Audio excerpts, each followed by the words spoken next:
I know I'm muted, but I'm no longer muted. Of course, we are live in the building. Welcome to tonight's special edition of the Tech and Chill Show Unplugged.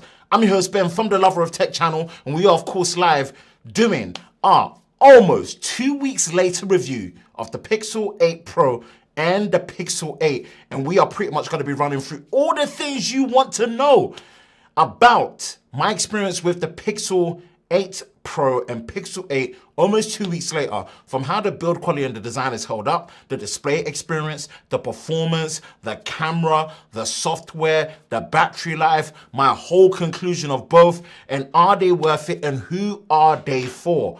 And we haven't even finished doing all the testing. There's more to come. But my goodness, has it been a roller coaster of an October month with these Pixel 8 series devices?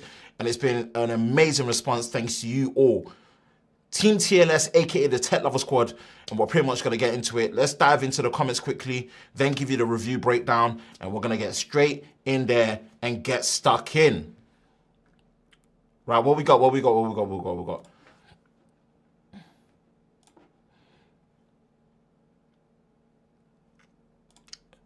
Bob said, dude, just drop the video. It's a live stream. It is a live stream. I'm going to start recording so I don't forget. It is a live stream. Bajing.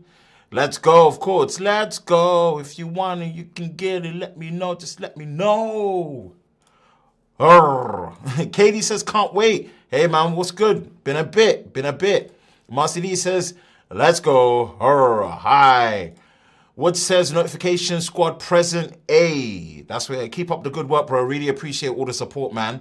I can't hear you. You can hear me now. No audio, bro. Bet. What's up, bro? What's up? Let's go. Thanks for the comparison video, bro. God bless you. God bless you too for watching.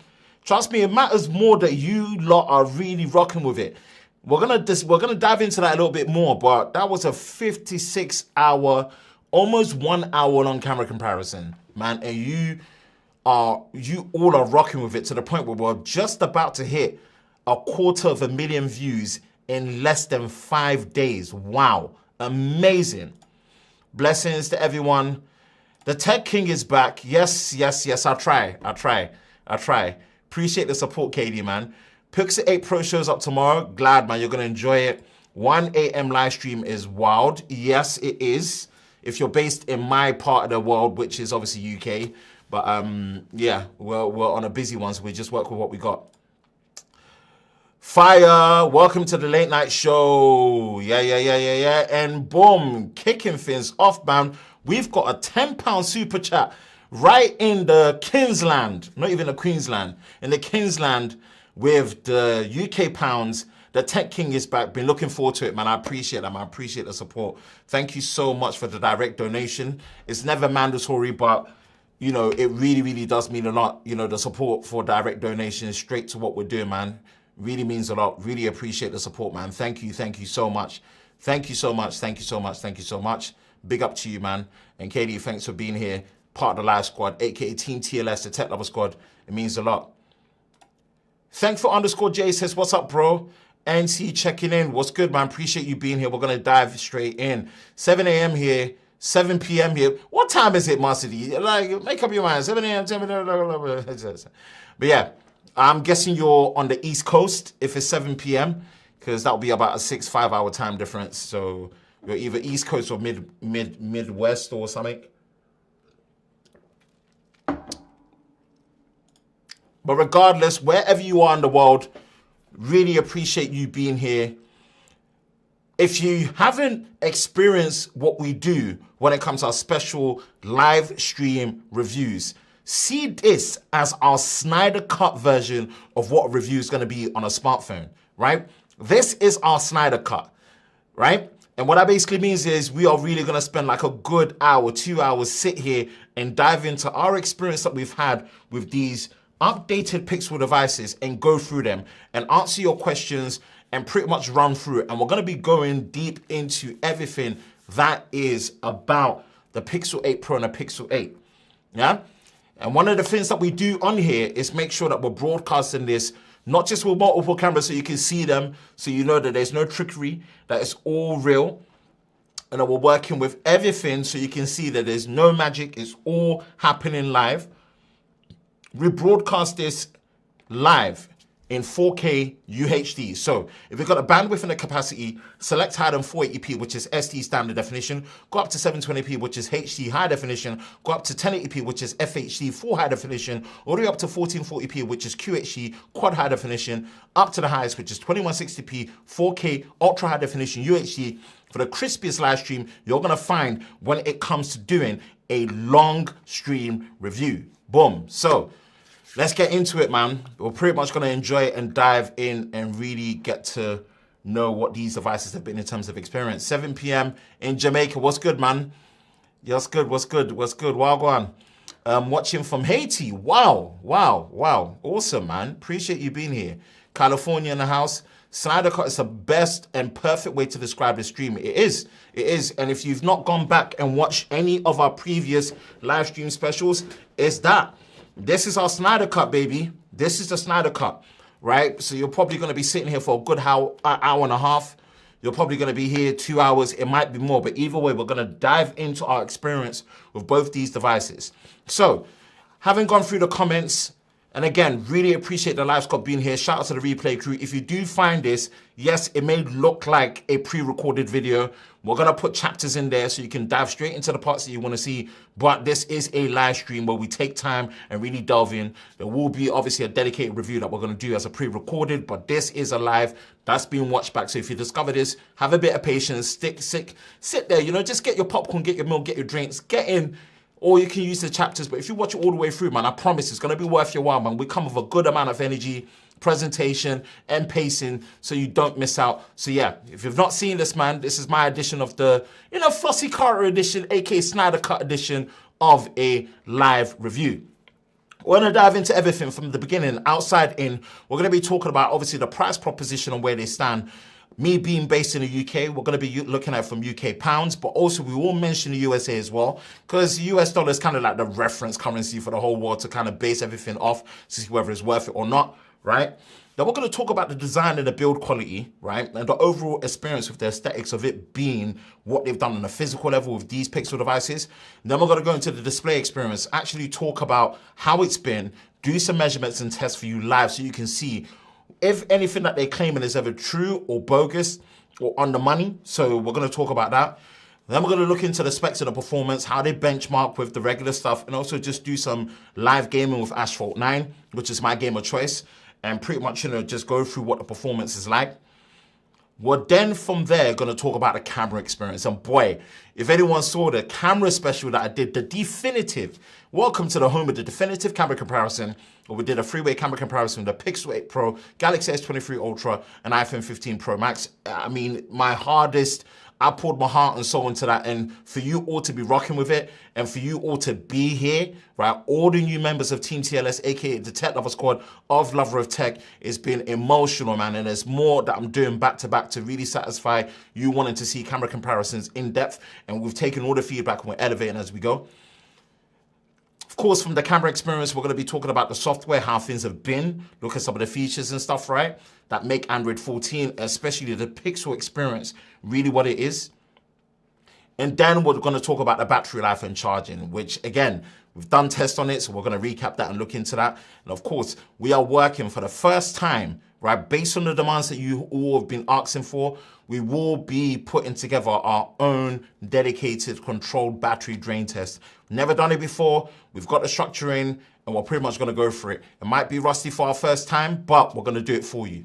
And then pretty much give the conclusion of what my whole experience has been with the Pixel 8 Pro and Pixel 8.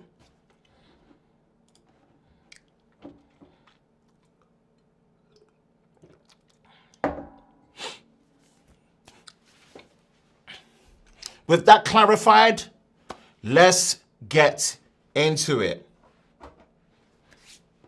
Pixel Pixel 8 Pro on the left, Pixel 8 on the right. This is the 2023 and beyond Pixel line of flagship devices from Google that we've got going on here, right? And the design philosophy pretty much feels the same on both and carries on from what we know to be the Pixel identity, right? And we're gonna actually pretty much look at what we've got here. So we've got the Pixel 8 Pro in the bay color. This is obviously Google's fancy name for calling it blue, but this is known as bay. And then we've got the hazel color, which is kind of like an off gray mixed with green. Some people call it the stuff that comes out of babies, but on the other side, but hey, who knows? But these are the two colors that we've got right now.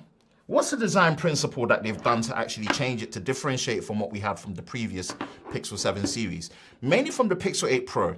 They've married what they started with the Pixel 6 Pro and put it together from what they had with the Pixel 7 Pro. What does that basically mean? I've got a Pixel 7 Pro here that gives a general idea. So if you see what they did with the Pixel 7 Pro, right? What they had here was a pill shape for the cameras, right? Which was the main and ultra wide. And then they put a separate circle for the 5x optical telephoto zoom. I didn't like that too much, right? I actually prefer the Pixel 6's, Pixel 6 Pro's design layout for the cameras at the back.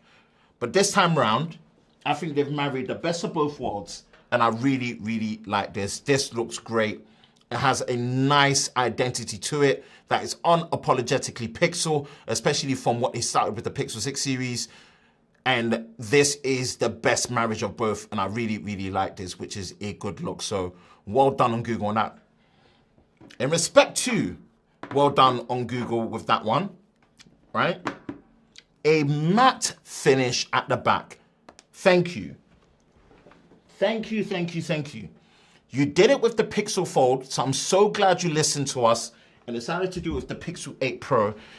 And for some of you that actually have said that this is the first time they've put a matte finish on a Pixel device, hey, maybe you haven't heard of the Pixel 4 and the Pixel 4 XL, yeah? This isn't the first time Google have put a matte design, but it's good for them to go back to their roots because they were way ahead of people when it came to the matte finish. They went away from it, they've come back to it, and it's so good that they've done. I'm really, really glad they've listened and they've gone for a matte finish. Overall, it's more of a pebble rounded design as well, which I love to see. Very, very, very comfortable devices to hold. Very, very comfortable devices to hold. In terms of comfort, these are A1 without cases. These are well balanced. Slightly top heavy when it comes to the 8 Pro, but overall, very well balanced. Love to see it. Very comfortable in the hands. And again, with this being a matte finish, right? When you're holding it, no fingerprints, and it feels really comfortable and very, very manageable. Google have done a great job when it comes to the ergonomics and the feel in the hand and the curvature. And of course, what have they done?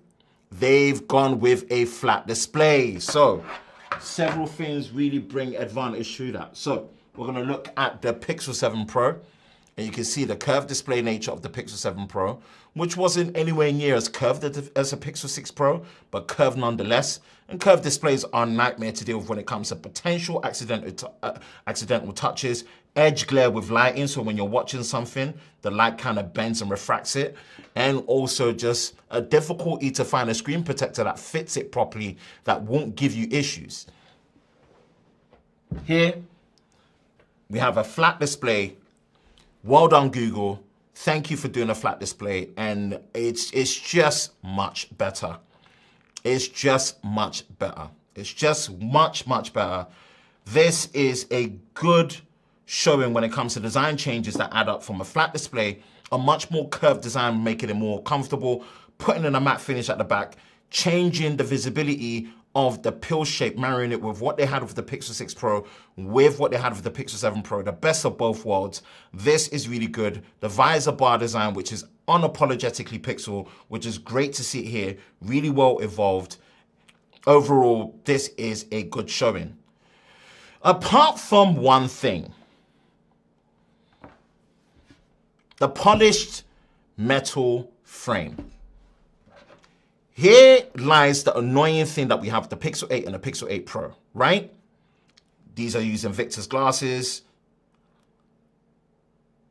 I want this matte finish of the metal frame of the Pixel 8 on the Pixel 8 Pro. In fact, why not put the matte finish away from the glossy? Case in point. Here we have the iPhone 15 in this super blue shade of white. And Apple did an all aluminium finish, right? With glass back, infused, and it's a matte finish. And the frame is a matte finish as well. They did away with doing a glossy back with a matte frame. They've just gone matte on matte. And this is the nicest feeling phone I've still used just because of how this finish is. Google. Time to get rid of everything polished. Time to get rid of everything that is glossy. It is okay, right? You're almost there. The Pixel 9 series, we do not want to see this polished stuff. Let me give you another example why this polished stuff is a nightmare. Here lies my Pixel 7 Pro. And oh, look here. Oh, look at all those scuffs. All those lovely scuffs. If you can't tell, that's sarcasm. Scuffy, scuffy, scratchy, scratchy. Yep. Yep, that's exactly that. This is why this polished metal finish is just not a good look. Oh, it's brutal. Even in a case, it catches it. So those are my two main gripes.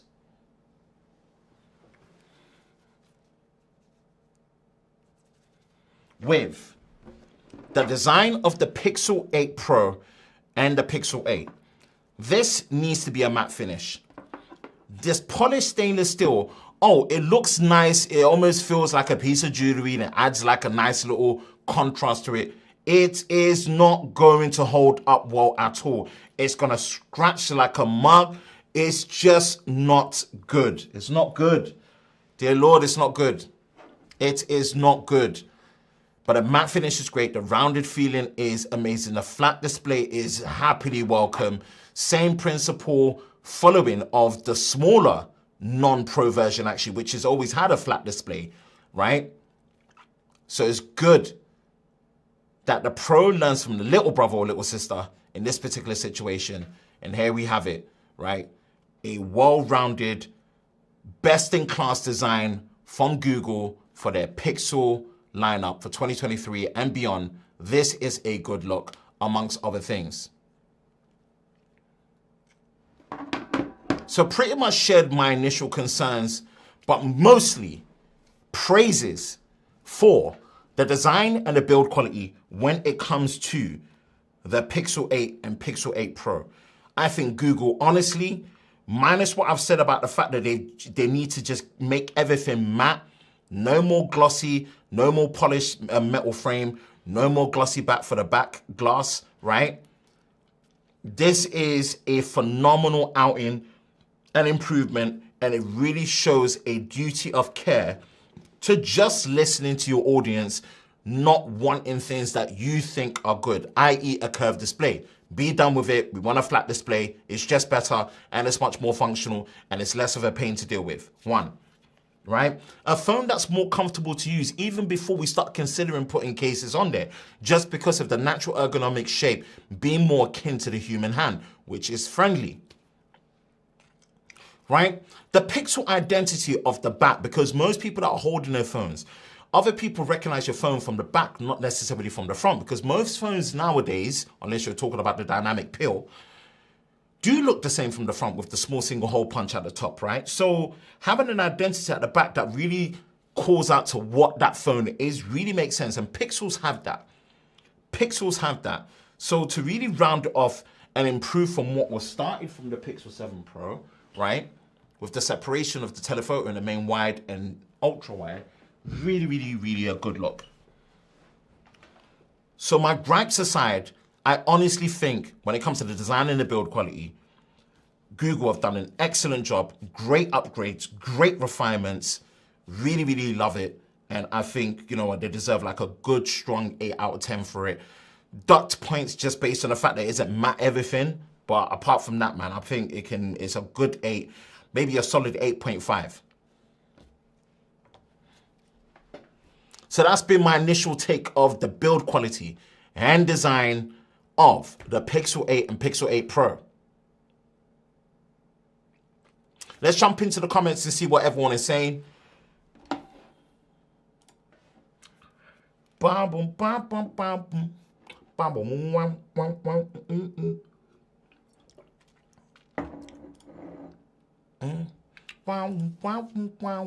Okay, so we've got 30 concurrent viewers, man. Appreciate you all being here.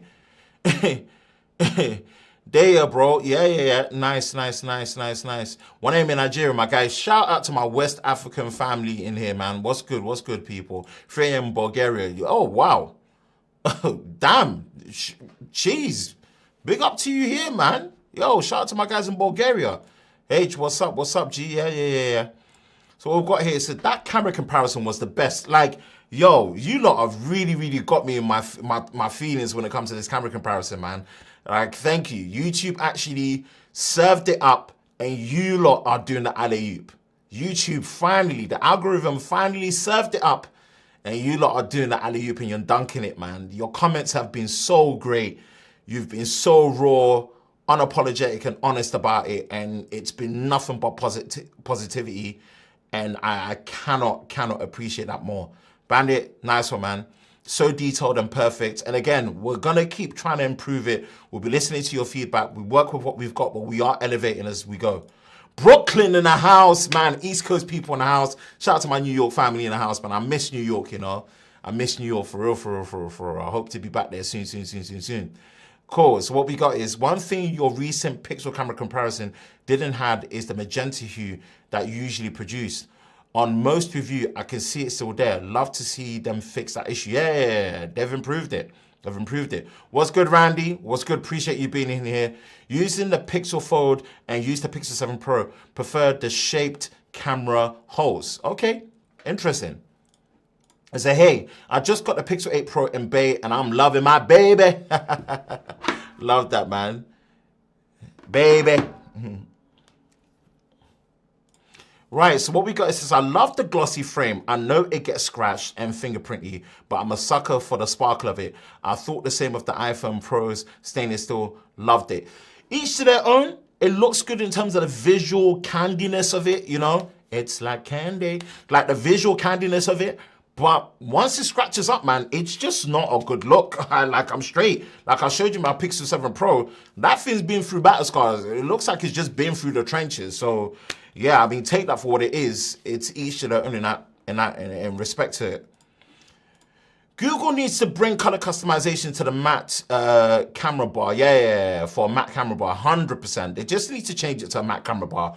Be done with all this glossy polish. Use what's there. This, like, holds up so much better for the Pixel 8. Much better for the Pixel 8. Bro, it's the iPhone 8 heating issue for real. I lived in a really hot country and iPhone 8, I don't know, bro. I don't know. Yeah, Google did a great job on the phones, but they really need to put the ultrasonic fingerprints on them. Yeah, we're going to talk about that when we get to the display section next. I do provisionally agree. Hello, from Boston, East Coast people in the house. Yo, my Bostonians in the house, man. What's good? You lot are showing up all around the world, man. I appreciate that, man. Far East, Far West, appreciate you. Right in the center of the world, us lot here. 5 a.m. in India, broski. Jeez, nice, man. Early morning. Appreciate you being here. Damn, that's a big show up, man. Appreciate you being here, man. Man, just almost 6 a.m. in India as well. Yo, my Indian family were in here as well, man. Shout out to you lot, man. Hopefully we're making this worthwhile for you, man. Is there a significant feeling difference between the Pixel 8 and Pixel 8 Pro? Your photo and video comparison was gold standard. Well, guess what? I've got a preview for you, man. I'm doing 2 camera comparisons. I'm going to do Pixel 8 Pro, Pixel 7 Pro versus Pixel 6 Pro, so tune in for that. And also, I will be doing Pixel 8 Pro, Pixel 8, and Pixel 7a, which is the 2023 lineup of Pixel devices, and let you know how the camera comparison. We're going to do them definitive style, like how you enjoy it, so you can make that decision for yourself, and we'll commentate and give you all the breakdown that you need. How about that? So, we're in for a ride. It says, brother, do you recommend a Pixel 8 for those who already have an iPhone 14 Pro Max? Nah, not Pixel 8. Nah, if you've got a 14 Pro Max and S23 Ultra, not a Pixel 8, that's a downgrade. Cool, so what we got, I enjoy your content so much. Thanks for all the work you do, Lover of Tech, which is the best picture photo camera on a smartphone right now. Thanks. For me, it's still going to be the S23 Ultra as an all-round everything phone. It is limited to certain features and certain usability, or not features, certain usability niceness, because it's a phone that really did come out the 1st of February compared to the others. But, you know, I just like the camera system. It's just brute force. It allows you to do everything, even though it's not absolutely perfect at everything. Watching from San Diego. Hello, California. Just sent my Pixel 8 Pro too big back for the regular 8. Hey, know thyself. You know that you prefer the smaller, more compact phone, which is great. Love to see it. Going to be hating life for the lesser version. No, man. Hey, if form factor matters, you're going to enjoy that way more. Looking like Tech Media giving Google the LG treatment. Shake my head. I don't know what you mean. Pixel 8, sorry. Love from India. Great content. Appreciate my Indian squad in here, man. You lot have been showing. I appreciate you all.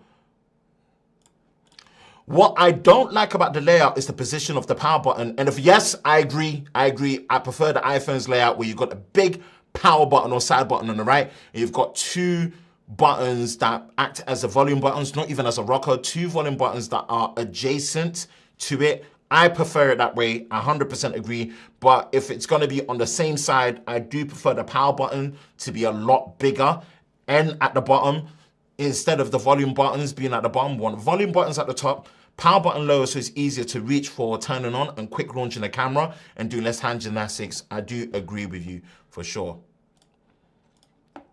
I hope the Fold 2 has the same bay color as the Pro 8. It's gorgeous. Yeah. Pixel Fold 2 next year.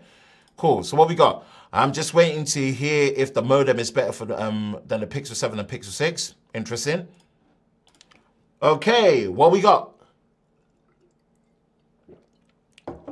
We've dived into the first section, which has been about the design and build quality experience, our verdicts, pros and cons in between, overall an excellent job. We've gone through the comments.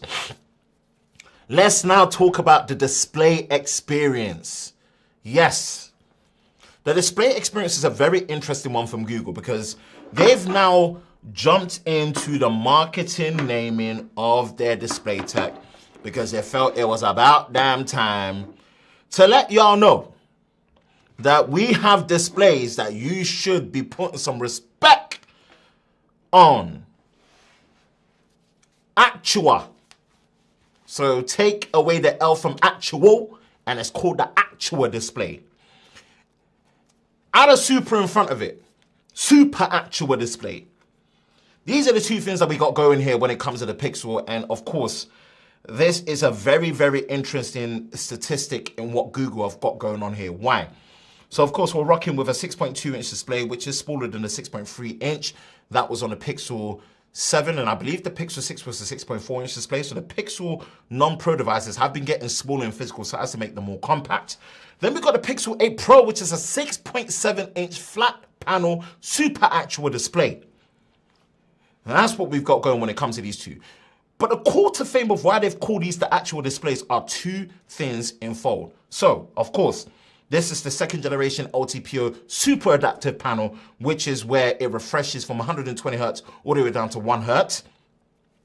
Previous LTPO panels that they were using that were super adaptive were going from 120 Hertz down to 10 Hertz. So this does go down to 1 Hertz. And I believe this pretty much only does this in very, very still situations when the screen is on, or again, when the always on display is active.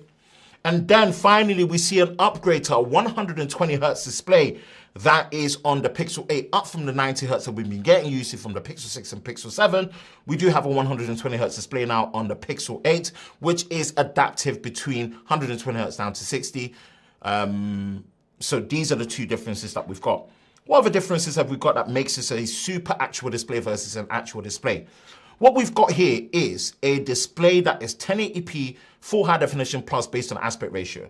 But the resolution technically On the Pixel, on the Pixel 8 Pro, it's actually slightly lower than 1440p. Not by much. Let's do a bit of quick maths. And let's just pull out the Pixel 7 Pro. And let's look at the display resolution of the Pixel 7 Pro. So display, you can obviously change the resolution now. You can see that the Pixel 7 Pro's resolution, right, is 3120 by 1440. So if we do a pixel count, 3120 by 1440, right? What that gives you is a pixel count of 4.4 megapixels, or basically close to a 4.5 megapixel display, right? If we then do the same pixel count calculation, so we've now got a 4.0, a 4 megapixel resolution display to a 4.5 megapixel resolution display. So the resolution has dropped. You've lost some pixels.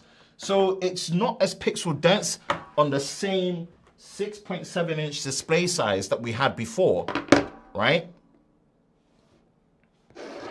So doesn't make a difference, really. It's still over 4 megapixels in terms of screen resolution. But it is still a super actual display using OLED tech, slightly lower resolution on a technical level with a count on pixels, right? But what makes this an actual display is peak brightness, and we're gonna measure that for you live. Peak brightness is rated to be 2000 nits when outdoors. Peak brightness. I think in a small window, but that is crazy, such a big improvement here. And then here it's meant to be 2,400 nits. One of the brightest displays that you can get on a smartphone right now. It probably, I think it's only been beaten recently by the Xiaomi 13T or 13T Pro, which does 2,600 nits from what I heard. But regardless, I mean, this, for the price that this is coming in at £699 now, my goodness, £699, $699 for a 2,000 nits bright display. Oh, wow. And then this, with a price increase of £999, which is £150 increase from the £849 that the Pixel 7 Pro was, $999 in the US. You are getting a near enough close to 1440p resolution display, 20:9 aspect ratio effectively, second generation LTPO2 display that goes down to 1 Hz up to 120 Hz, and of course a super bright 2,400 nits peak brightness display. This is what we've got here when it comes to being a super actual display to an actual display. And what we're gonna do is give you the display measurement experience where we're gonna talk and showcase how bright these get. So how we do this, we do it in two ways. We've leveled it up, right? Make sure adaptive brightness is off. Once adaptive brightness is up, we're gonna crank the brightness all the way to 100%.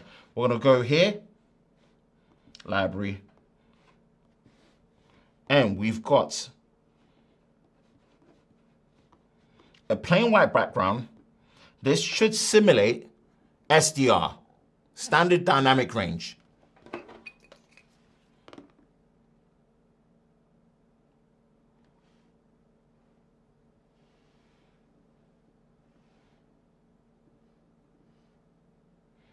I'm gonna click hold. And then SDR, what we're getting is 1,308 nits of peak brightness in manual brightness mode with an all-right screen when we're looking at the Pixel 8 Pro. Sustained peak brightness on an all-white screen, that's crazy. That's crazy good. Impressive. And let's do the same for the Pixel 8, as we can see. We're gonna go to display. Adaptive brightness is off, as you can see. I'm gonna bump up the brightness. Go here.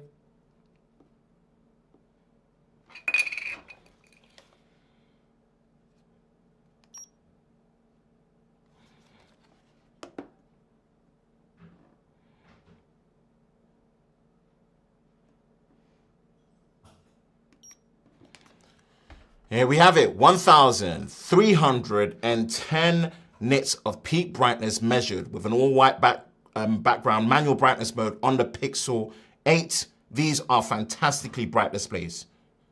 Fantastically bright displays, yeah? And let's find a HDR video.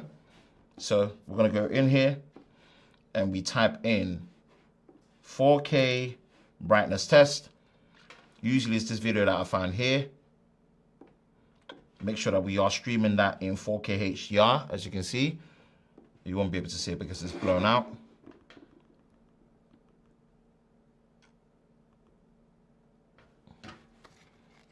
So what we're gonna do, measure it here.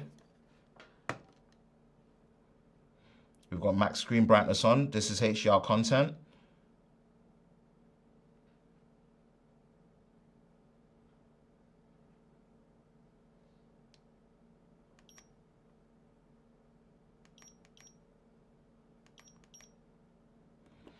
So here we have it in a small window percentage. What have we got here? 1,915 nits on the Pixel 8 when we are looking at HDR content. That's crazy, right? That's insane. In a small window in the middle, that's insane.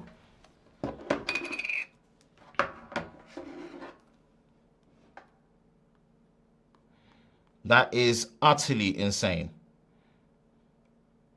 4K brightness test. Do the same here. Take off the hold.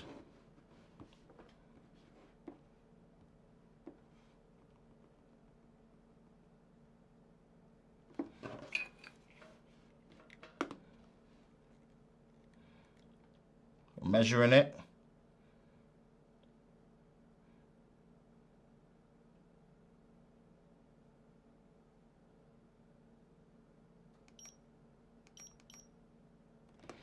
And what do we have here for the Pixel 8 Pro? 2,107 nits of peak brightness in a small window when viewing HDR content with a pure white background. These displays are ridiculously bright, ridiculously bright, ridiculously bright. Google have pulled the stops on this one. And yes.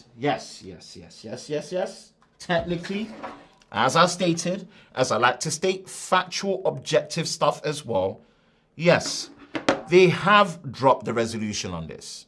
They have dropped the resolution ever so slightly on the Pixel 8 Pro. Resolution is still the same on the Pixel 8.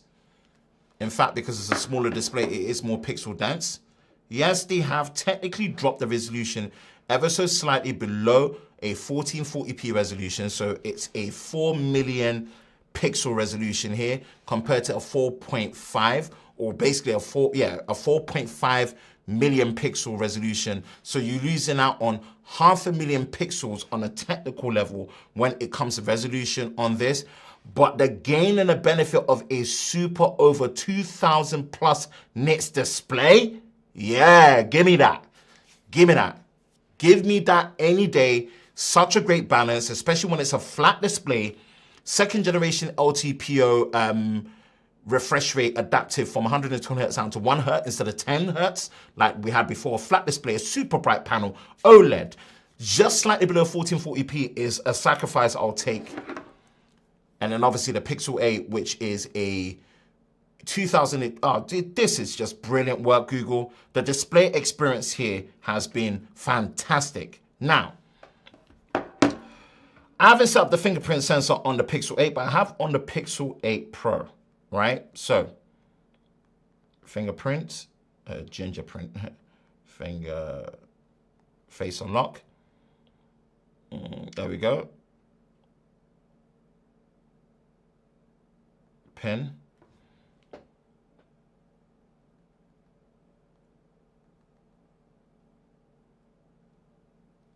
Done.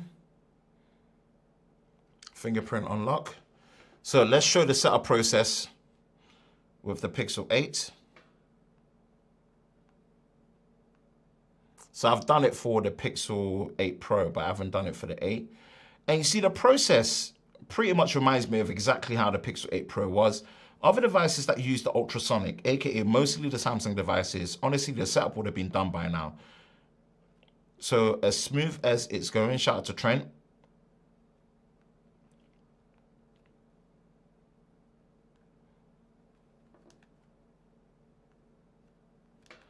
It works reasonably okay, but you have to be very precise with it. And it just doesn't have that blistering fast speed that you would get, see?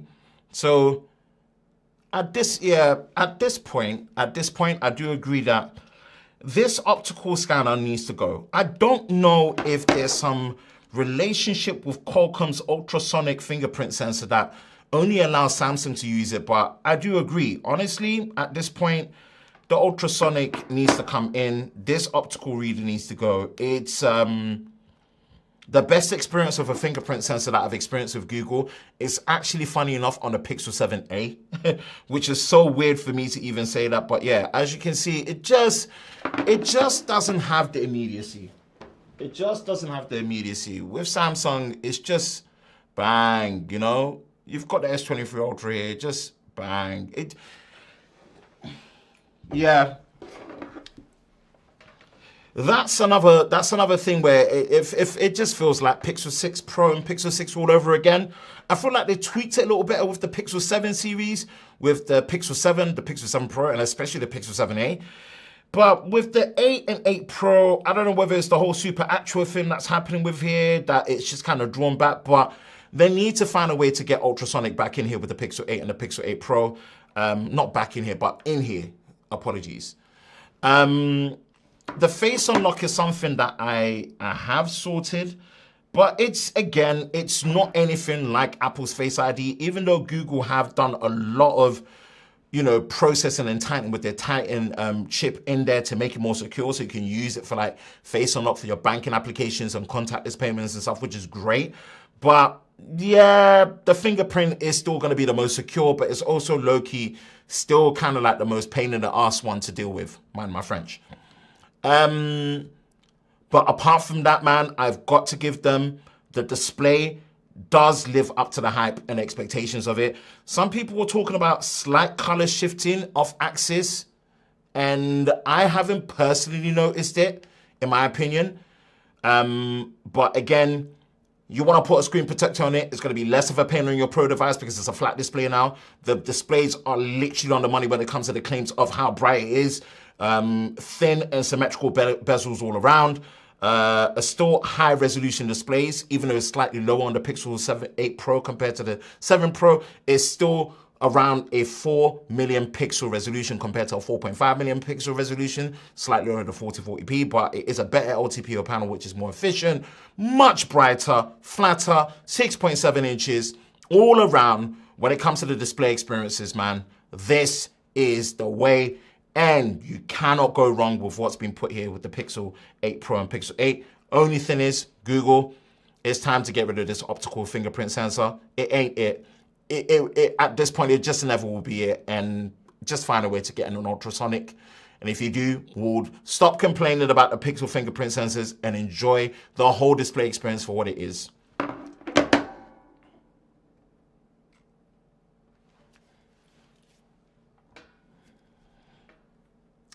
So that is my verdict and experience when it comes to the display experience on both the Pixel 8 Pro and Pixel 8. Let's jump into the comments and see what's good with everybody.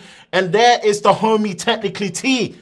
Bro, I've been on point. I've been regular. I've been regular. Nowadays, you don't even need to flip in. You don't need to even check up on your boy to be like, yo, you streaming? Like, I'm on point. I'm regular. I might be an hour late here and there sometimes, but that's because we're doubling up and we're doing work, bro. As always, man, I appreciate the $10 super chat, man.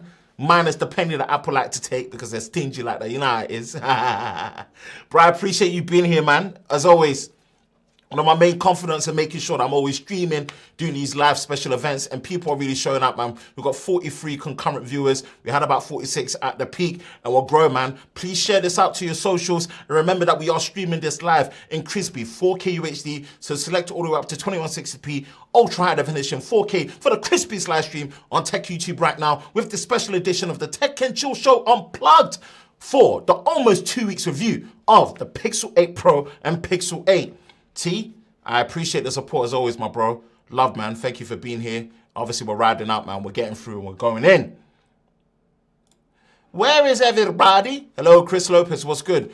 I used Sony Xperia and I had the OG Pixel 1 from 2016, of course. I'm so used to the volume and the power being laid out on Google users. Hey, it's what you're used to, I guess. Currently using the iPhone 12. Should I upgrade to the iPhone 15 or wait for the 16? And will the 16 series get that? Boy, Google, listen, Apple are not going to give you any form of fluid motion display, even on the iPhone 16s. I might be wrong, but just get the 15 if you want to stick to Apple and just be done with it. Don't wait for the 16. Apple ain't going to nice you like that, man. I wish my Pixel 8 wasn't a glossy back. Absolutely, because I got the black. The size is excellent for the people that don't like big phones, and the pictures are awesome. Peace and love from Brooklyn. Brooklyn. What's good? Brooklyn in the house. My East Coast family, when it comes to New Yorkers, are in here, baby. I love it. How's the battery life? It's overall been actually good, but we're going to talk more about it when it comes to the battery life section. We'll look through the settings. But we are, again, provisionally working on the first ever ultimate battery drain test between the Pixel 8 Pro, iPhone 15 Pro Max, and also the Galaxy S23 Ultra. So if it's not gone live already, I will put in the cards above and the links in the description below. You have all been asking for it, and it's the inception that you've planted where we've ideated, we've planned it. We know how we're going to do it. It might be a bit rusty for our first time, but I will do everything to be as meticulous as possible so it's actually well put together with good commentary so you can enjoy it and really see it for what it is, man. Hold on. I screenshot last night. Okay. I took the phone off charger at basically 20 past 10 in the morning yesterday. At 10:24 p.m., I had 4 hours and 59 minutes of screen on time, and I had 29% left. That's really, really good. Show me the 5x zoom. We'll get to that when we get to the camera section if you've not watched it already. I think they don't want people to have to use screen protectors with the fingerprint cutouts. Yeah, I guess. Because that's a pain in the ass. Yeah, I guess. A lot of YouTubers will probably not use a screen protector, so they don't understand. I mean, trust me, we try to, but it's really, really difficult to work with. It seems like there would have been strict with the security too. I guess so. The Pixel 4 XL Face ID was great. What happened? What happened is because the forehead and the chin was too big, design needed to move forward and be near enough borderless, like what we see right now. So it didn't have a place, and it ain't no way that we're gonna do Project solely in a forehead pill like what Apple have now with the Dynamic Pill Island or whatever, which is called a virtual touch bar in my opinion. Right, what we got? Forehead will happen. I'm so confused. Would you use it for your main phone and hide the battery life? Yeah, of course I would use the Pixel 8 Pro as a main phone. The forehead, okay? I'm so confused. Cheese. Yes, Kevin, what's good? The charging test for Fireman. Half of the battery drain test, bro. Charging test master. I was looking at, bro. I'm gonna start. I'm not lying. I'm gonna start copying you, you know, because I've been doing charging tests for years. You jumped on it. You've started doing way better charging tests than me, and you've been doing them as shorts. That's so clever. And I've been seeing your TikTok blown up because of these charging tests and your YouTube shorts, bro. Bro, that is such clutch, and I'm gonna copy you and feel no shame because you're homie, and I'm saying that to you now. So yeah, man, I appreciate the fact that you co-signed a charging test. I really just wanted to do extra due diligence and just make it much more thorough than I already do. It's still one of my favorite forms of video content to produce. So, you know, alongside having a definitive camera test, a charging test, having a battery drain test, I think will just give me a systematic way for me to test battery life, to kind of just give a comprehensive review and feel really confident about it. But again, Kevin, appreciate you being here, man. Good looking, good looking. That's my Ontario fam, aka Toronto, as they say, Toronto. Oh, Canadians. Whoo! We're in the groove, we're in the mix. We're in the groove, we're in the mix.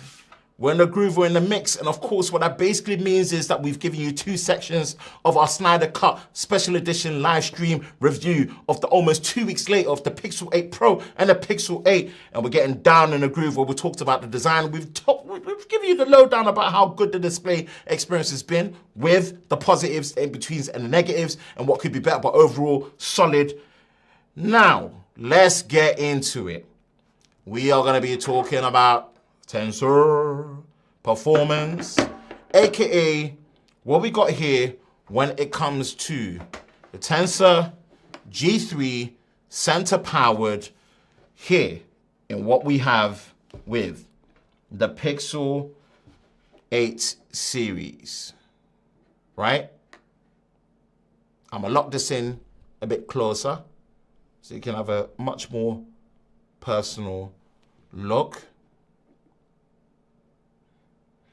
And funny enough, with Geekbench, you have to download it manually because you can't get it from the Play Store. Google does not want you to actually do anything with Geekbench here, but you have to download it, install it manually.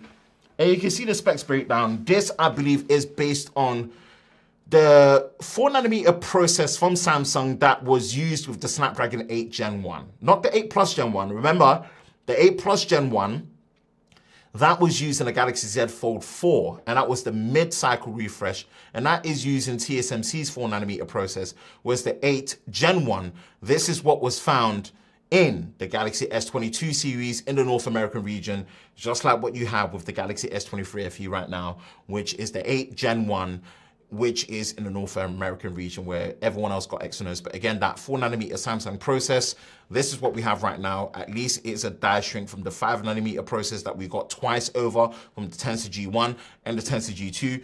It is Tensor G3, and this is pretty much the breakup that we have, which is pretty much a 9-core base design, right? Which is obviously 4 clusters of the super efficient cores, and then 4 clusters of the performance cores, and a higher cluster, which is the extreme core, as they call it. And obviously the GPU is what we have right here. It's Mali based, and it's the G715. So let's look at the history of what we've got, so we don't have to run through another crazy benchmark. This is what we got in terms of the benchmark. And I'm going to bring perspective in when it comes to what you're looking at when it comes to something like the Galaxy S23 Ultra. Let's see if I've got history.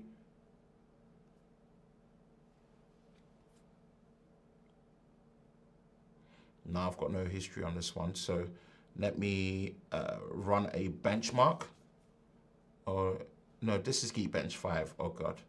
So not indicative of what I need. Let me download Geekbench 6. So we're going to install Geekbench 6 quickly and then just put perspective on where we're sitting. Let me see if I can get Geek. Did I put Geekbench 6 on here? I did.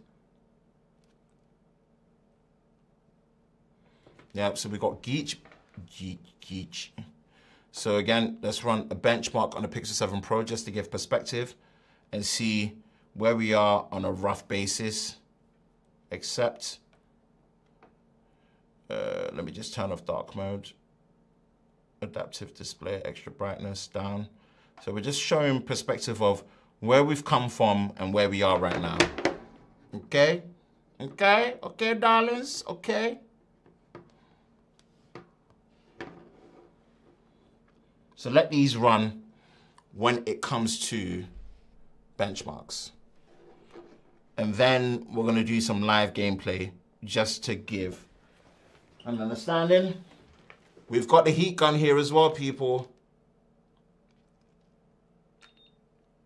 So we're going to filter do some measurements of the temperature.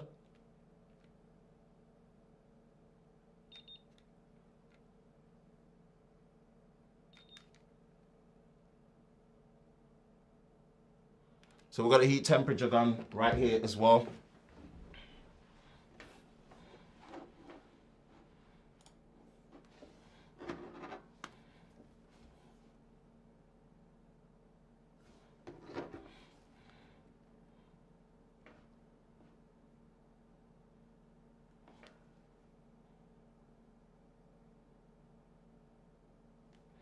Boom, boom, boom, boom, boom. So these are benchmarking through. But you can see that this is the variation of what we're working with in terms of synthetic benchmarks and where they sit, right? Previous, current competition, and of course, you've got the 24 generation pretty much coming around the corner somewhere between, I guess, February next year, same time next year, unless it's later or sooner. I never know with Samsung when they decide to do something later and sooner. It's really, really down to them and how they want to do it. So again, we move.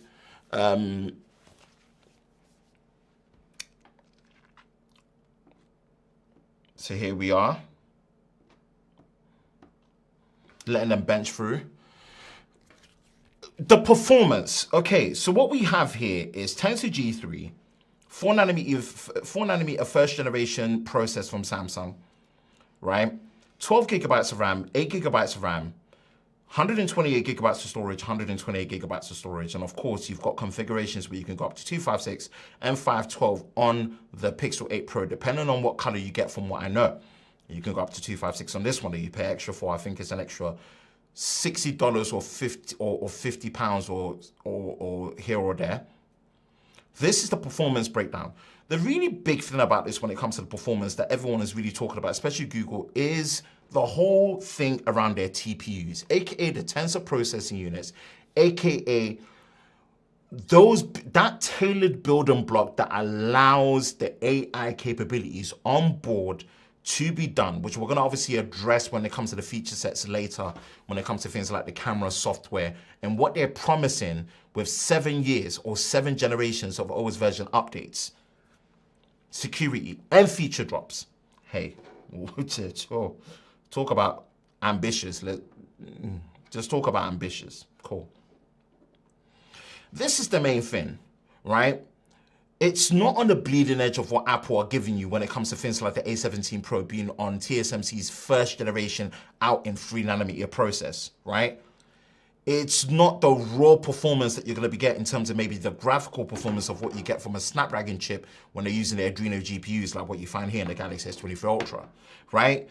What it's going for is a tailor-made experience to what is around their TPUs, Google's AI, and machine learning algorithms that really allow it to just automate and do certain things that make it the Pixel experience, right? AKA voice detection, play now, web summarizing is something that they've got up there. All these things is really based on a TPU, right? And again, all the magic eraser and editor tools that are in there is really based on the onboarding from the TPU. So this is the experience that Google is going for when it comes to the Pixel 8 Pro and the Pixel 8. The improved TPUs in terms of the workload that they've got there, the tailor-made experience. Now, do I agree with the fact that the performance in terms of raw brute force when it comes to the CPU architecture, the fabrication process, the graphical performance, isn't really something that is up there, especially when you're seeing these price increases where in North America, it's a $100 increase on each, whereas in UK, it's £100 increase on a normal 8, as well as a £150 increase on the Pro devices. I don't know, and I don't know whether this is, case in point, something that will enable it to actually hit the 7 years or 7 generations of software updates up to 2030 with Android 21. Or because they've gone with this route of tailor-making their performance experience to the tensor processing units and AI, that it might actually be able to do it. At this point, it's early days. At this point, it's early days, and I can't definitively say. So this is the 8 Plus, sorry, this is the 8 Gen 2 mobile platform built for Galaxy chip on the Galaxy S23 Ultra. Again, this is backed with 12 gigabytes of RAM and 256 gigabytes of storage that we've got in here. This is the benchmark difference. You can see it's not even close, especially when we're looking at multi-core performance. It is a decent country mile ahead. Single core, there is at least about 300 points plus between them. So take that for what it is. We're going to see what happens with the Pixel 7 Pro.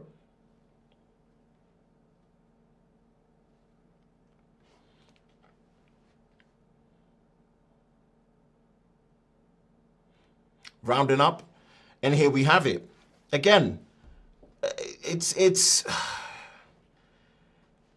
where have we progressed in terms of raw performance? Basically, it's the Spider-Man meme pointing at each other. That's the best way I can put it. Here's where you're seeing juggernaut performance right here. Apple, from when I did it, I think were within the 25,000. Like, Apple were really up there. Apple were really up there. Apple were really up there. You see? So I think Apple were within the 7,000s, 2,500s. They were really up there. And again, with the 8 Gen 3 coming out, which is going to be announced anytime soon when it comes to their Snapdragon Summit, into their new Galaxy S24 series and whatnot, this is what we have. You don't get a Pixel device for raw performance. Let me just reiterate that. You don't get a Pixel device for the raw performance at the current stage and where we at with Pixel devices. You just don't. What you have to understand is you get it for the tailor-made performance. With the Pixel Experience software, with Google's intended look and vision of what Android should be. It is not stock Android. Stock Android is AOSP, right? AOSP is stock Android. Google isn't using stock Android. This is the Pixel Experience. This is Google's intended look and feel and how Android should be in their eyes. Stock Android is AOSP. It's not stock Android. It may be a clean looking version of Android in terms of aesthetics, but it's Google's intended look and how Android should be. This is what the Tensor experience is based around. That tailor-made experience with the Tensor processing units, doubling performance from what we saw with the Tensor G1 and the Tensor G2 from before. This is what enables the things that we can do on board when it comes to Magic Editor and the performance altogether. But again, if we're looking at raw numbers, being honest, it's the Spider-Man pointing meme. It's the Spider-Man pointing meme, people. It really is. So, what do we have when it comes to gaming? Again, I'm not much of a mobile gamer, but I am happy to do a slight game through walkthrough. So let's do a temperature reading.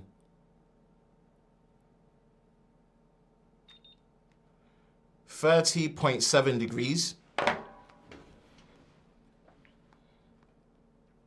And we're going to open Asphalt.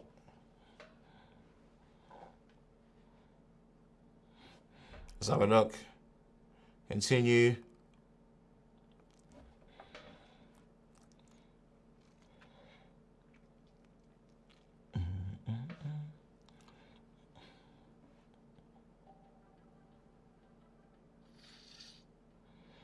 Okay. I haven't even set it up here. Mail. Don't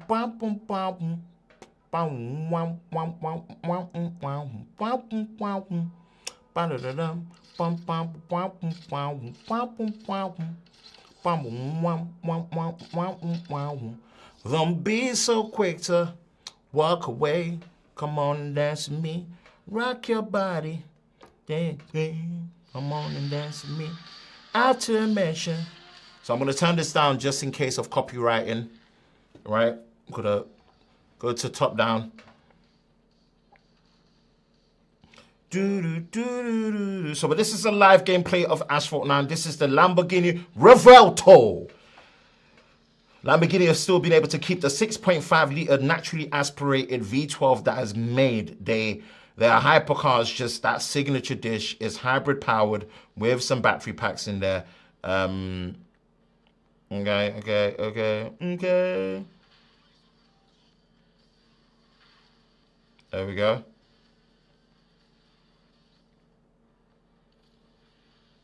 So here's the performance. Frame rate doesn't look as smooth as I would like, in my opinion.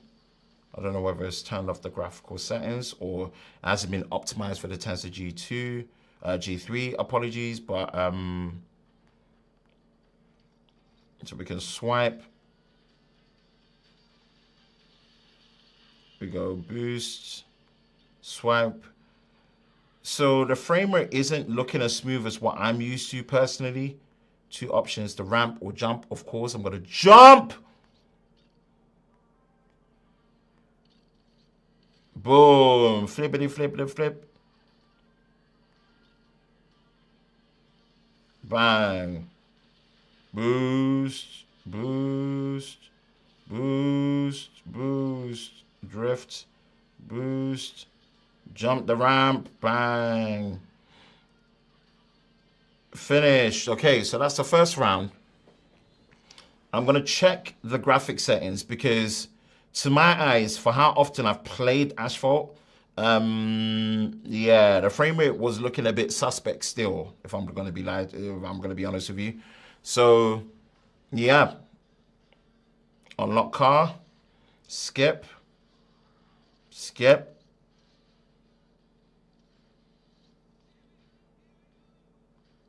So I'm going to go to settings.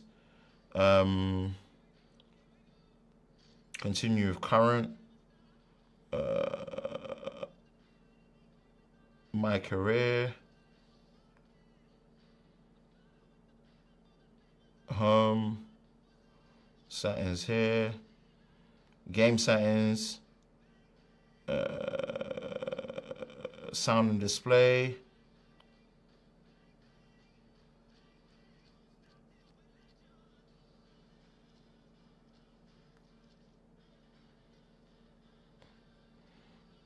Game info.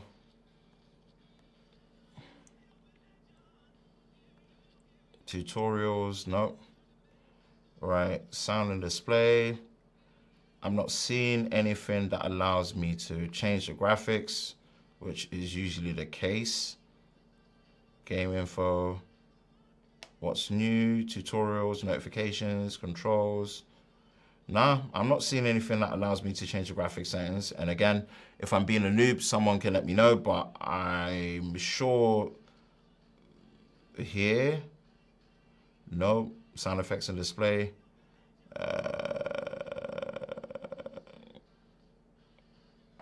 Let me bring this down. I want to open up the same game on the S23 Ultra. Again, this isn't about the S23 Ultra, but we're going to do that anyway. And I'm just going to make sure that I'm not going crazy when it comes to graphical options, because I'm sure there is a way to select graphical options. New update. Okay. Just once. Updates. Oh my gosh. I hope it doesn't take long to update.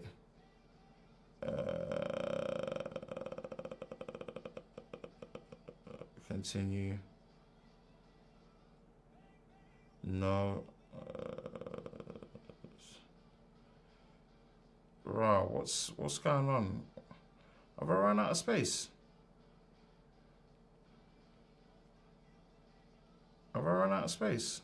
I can't have run out of space, no? Damn.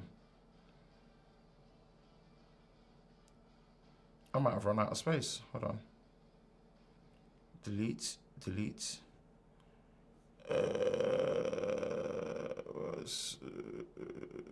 Empty, delete.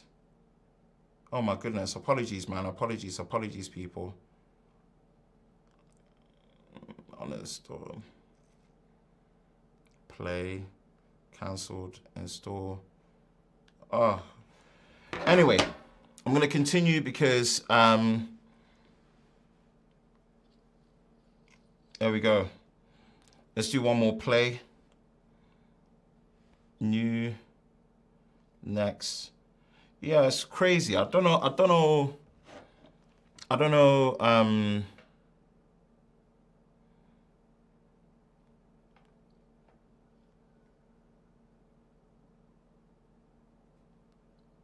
what. Yeah, I don't think there's any options to change the graphics on here, man.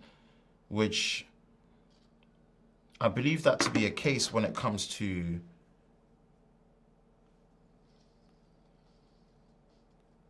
did I uninstall it by accident? Damn. Okay, we're running it again. 2, 1. Yeah, it just doesn't look as smooth. I don't think they've optimized it. Yeah, it doesn't look as smooth.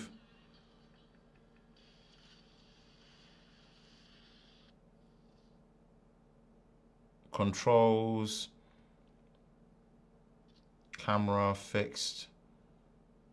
Game menu, controls. Resume.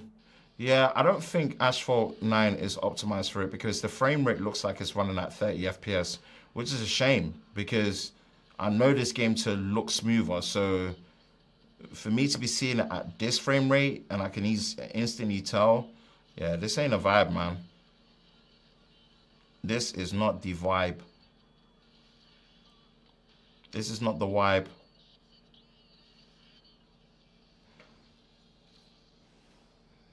Let's do a quick measurement of the heat performance. So we started at 30.7, is now at 35.1. So it's 35.1. So temperature has gone up ever so slightly on it after 2 rounds and 2 sessions. We'll do one more. And again, I'm not seeing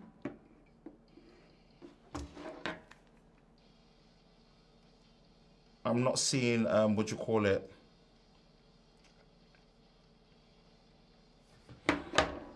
I'm not seeing anywhere where the graphics is let me just miss out on it. I'm not seeing anywhere where the graphics is changeable. And usually Asphalt does give you those graphics options, man. Next, we're gonna have to do one more race. Next play. And this is the real-time performance with obviously temperature measurement for you to see how it is. Overall, again, as stated in terms of just optimization and raw performance, Tensor chips ain't really about that. Are they adequate enough? Yeah, I guess. Spinny. Yeah, I was doing that. You just told me. Boom. Boost. Drift. Oh, someone got wiped out.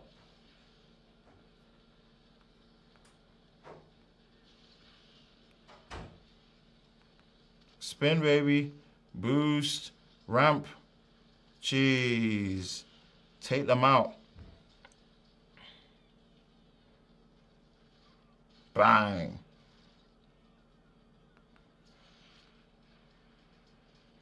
Boost, boost, boost. Yeah, the performance is a bit suspect. So I'm going to close this. Do a final temperature measurement when it comes to the Pixel 8 Pro. Here we are. 35.8 degrees when it comes to temperature.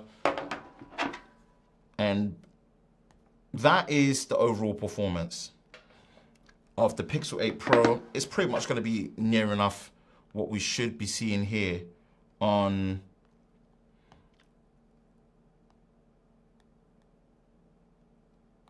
the Pixel 8. Again,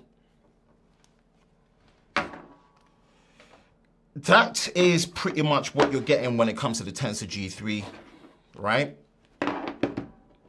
It's not brute performance, it's tailor-made performance.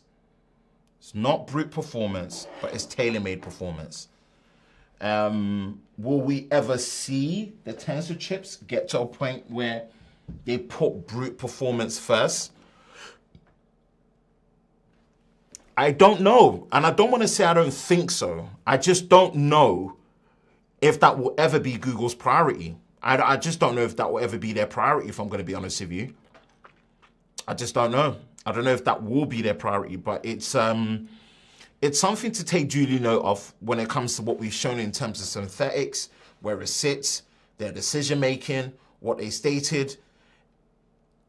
The Pixel is about having a tailor-made experience. It's not the home of a brute force performance of high synthetic benchmarks, high raw horsepower, or even per app optimization, because Asphalt 9 really, it didn't look as smooth as how I'm used to playing it. So, you know, for me to notice it, and I couldn't see in the settings where you could change the graphics, like what you would do on the normal, on my S23 Ultra and stuff, it's something to consider. But yeah, that is the performance experience with the Tensor G3 on the Pixel 8 Pro and the Pixel 8. Yeah, it's an interesting one. It's an interesting one, a tailor-made experience. But yeah, here we have it. Let's jump back into the comment section and see what's good with everybody. In the meantime, let me just refill my water.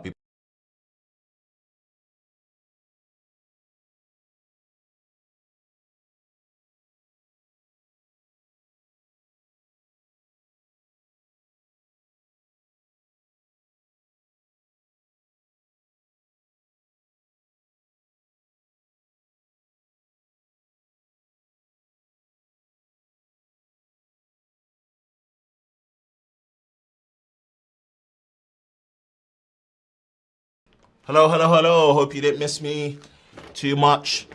Hope you're good. Hope you're well. Thank you for all being here as the special, almost 2 weeks later with the Pixel 8 and Pixel 8 Pro. Let's jump into the comments and see what's good with everybody. It says, well, I believe that the Pixel 8 series is the first one that can appeal to both enthusiasts as well as the regular phone people, unlike previous iterations. I don't entirely agree. Would you like the Pixel Pro over the... Yeah, I'm more of an Android person, so I'm definitely going to take the Pixel 8 Pro. But I will say the 15 Pro Max this year, especially when it comes to the camera, has impressed me a lot more than I care to admit.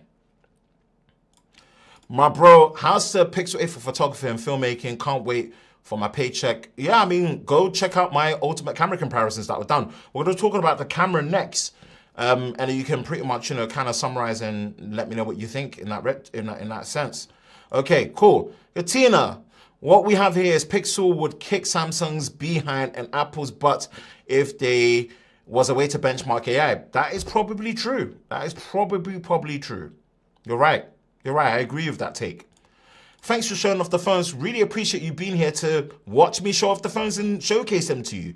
It really means a lot, the support that you've been given, man. And anyone that's just here, it means a lot. It's a shame, really, that raw SoC performance is a generation. It's about a generation. It's about a generation and a half behind. It's going to be about 2.5 generations behind very soon. That's probably somewhere between. If you're comparing it to Apple,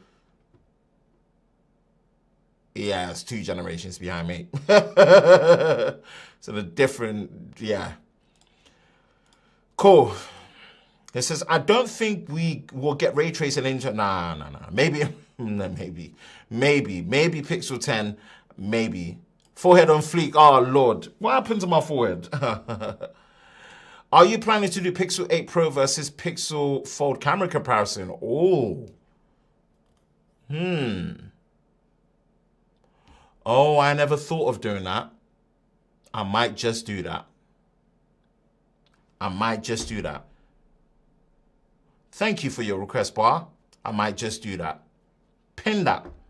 Might just do that. Tensor chips make me tense sometimes. And I'm the same, Kevin. I'm the same. I don't... Yeah.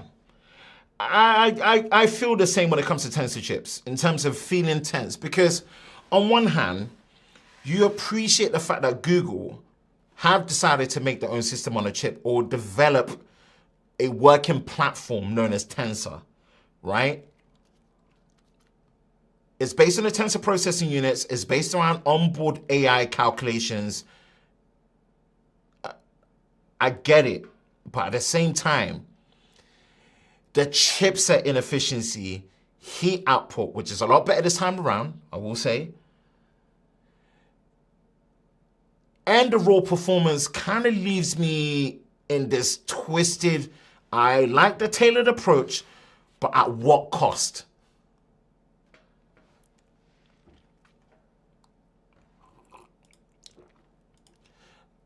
It will do great for emulation, and that's all I care about. I hope so. I don't do gaming emulation, so I wouldn't be your guy for that. Hey man, could you comment on the battery life really quick? I just joined the live stream. Hey, if you just joined, man, wait like everyone else. We're going to get there. 2 more sections. We have pretty much got what next? The camera. After the camera, we're going to talk battery life. Then after battery life, we will talk about the experience when it comes to software. So stick around. Zach Talks Tech. What's good, Zach? This viewed. Yes, me. It's me. What's up? Appreciate you being here, man. Thank you for joining tonight's special edition, almost 2 weeks late review of the Pixel 8 Pro and Pixel 8. Come on the battery, man, please. You got to stick around. You got to stick around. Overall, the battery's been good, but we're going to stick around. I'm going to show you. We've been using them back to back to back and being intensive with it. Okay, so we have gone through the different sections of so far our Snyder Cut review of the Pixel 8 Pro and Pixel 8 almost 2 weeks later. We talked about the build quality and the design, right? We've talked about the display experience. We've showcased the performance when it comes to synthetics, when it comes to live gaming, to kind of give you a gist of everything that's going on, right? Now let's talk about the camera.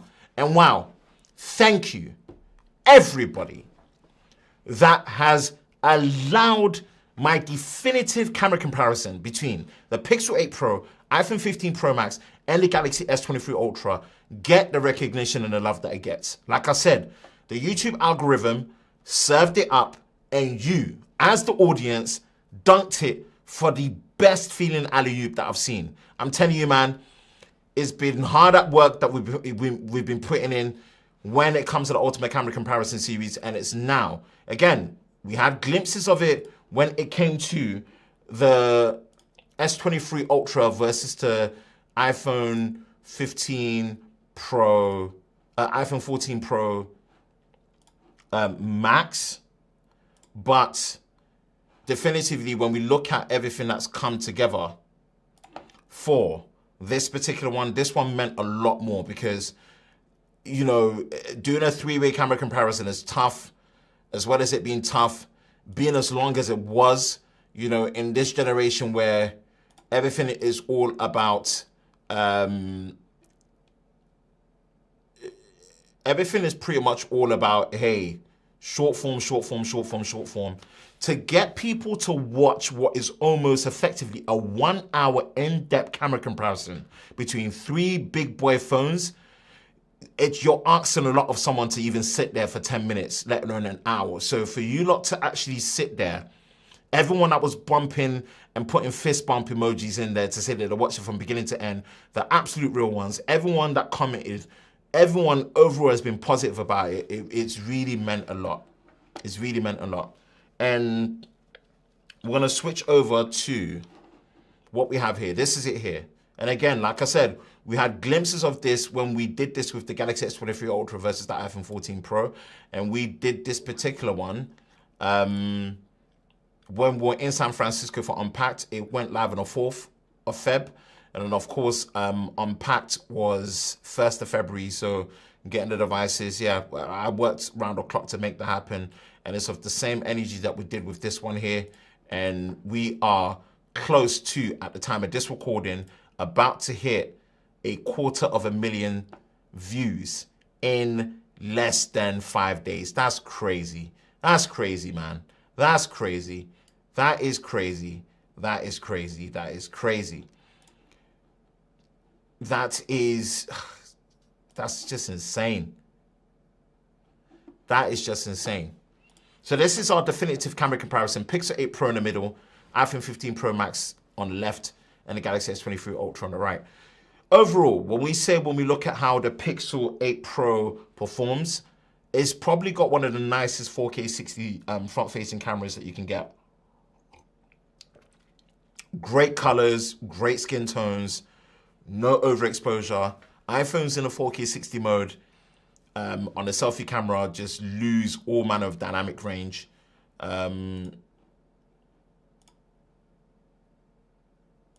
as you can see right here, This is the performance, colors. Yeah, it's really, really good. My only gripe with this is that, so there's two things to consider. When it comes to audio enhancement, you do have the speech enhancement feature that works up to 4K 30 on a selfie on the Pixel 8 Pro, so it really helps with background noise cancellation and stuff. Doesn't work in 4K 60, but overall, in terms of how the mic pickup is really, really good. Again, 100% go watch this. 56 minutes is really worth the watch. And for everyone that has vouched for it, really appreciate you for vouching for the in-depthness for this. We've listened to your feedback and we're improving. Again, 4K 30s here, but it is missing that cinematic video. So it cannot do the background blur effect. The background blur effect can be done, but it's only on a back camera. It's only 1080p, 24 FPS. It can't do it on the selfie. I really want to see this feature because I personally like it. And obviously you've got down the S23 Ultra and the S20. So this is where it drops the ball a little bit. So when it comes to the rear cameras, again, we're showcasing this. This is something that is really good in terms of the colors. The visual look of Pixels have really improved. One of the things about the Pixel 7 Pro, and you will see it in our ultimate camera comparison between the Pixel 8 Pro and the Pixel 7 Pro, as well as the Pixel 6 Pro, the noise even during the day on Pixels of old were really, really bad. It looks to be something that they've really cleaned up. It looks like a much cleaner video image. And again, of course, you've got the flexibility to switch between the lenses. I really hope Google copies Samsung in the end, where they allow you to switch to the front-facing camera while you're recording on the same clip. I love the fact that you can pause recording and continue on the same clip. Samsung does that as well. iPhone doesn't. So again, much more flexible. Stabilization mode could be better. 4K 60 mode is great because it allows you to switch between the lenses. In fact, you know, Google were the ones doing it before Apple and Samsung, where in 4K 60, you could switch between the back lenses without having to stop recording and switch. Again, it's great to see that Apple have followed suit with the iPhone 15 Pro Max. Still a limitation on the Galaxy S23 Ultra, but I know for a fact they're going to fix it when it comes to the S24, because if they don't, boy, they're not going to like me. They're not going to like me. So this is what we got here.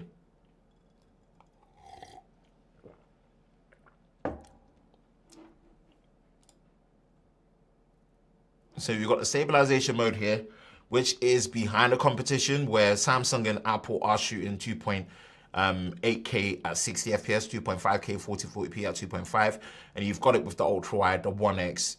In this particular one, the iPhone 15 Pro Max is way more robust. The Pixel is very much behind, even though the colors looks good. It's something that they're behind on.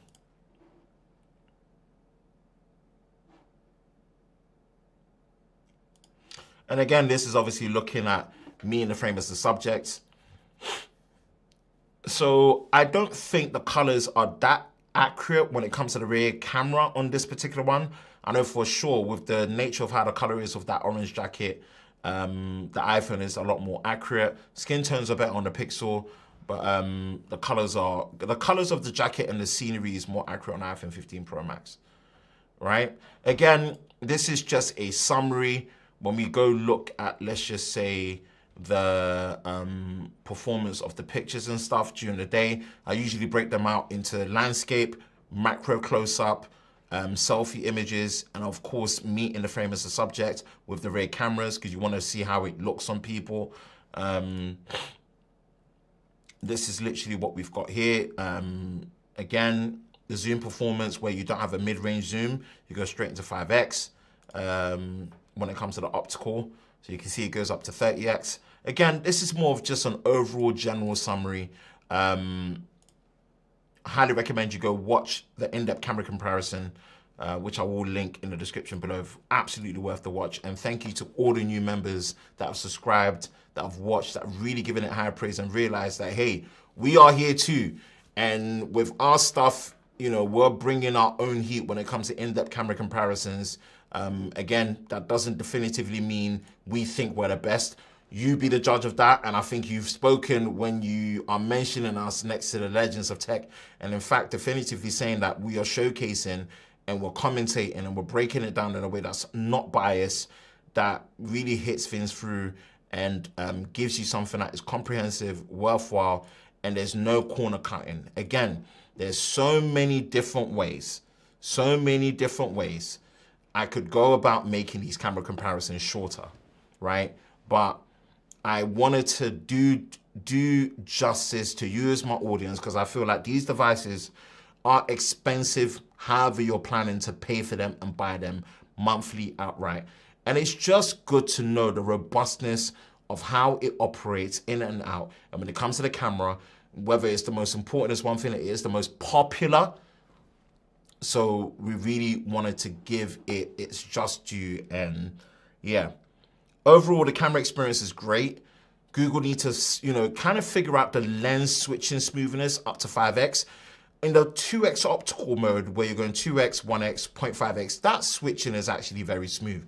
It's the 0.5x, it's the 5x zoom or the 5x telephoto that really is jarring when it jumps, right? So they really need to, take a leaf out of Apple's book and figure that part out.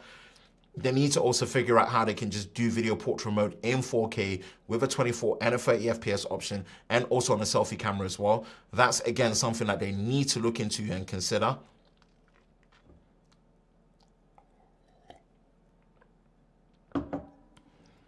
Overall, the camera improvements are there. The camera improvements are there in terms of the fact that that's a 50 megapixel main sensor, a 48 megapixel zoom, and now a 48 megapixel ultra wide. It's a new GN2 sensor, which is obviously same sensor size and everything, but again, the sensor quality is improved, and you do have a wider aperture as well. Great control when it comes to lens flare.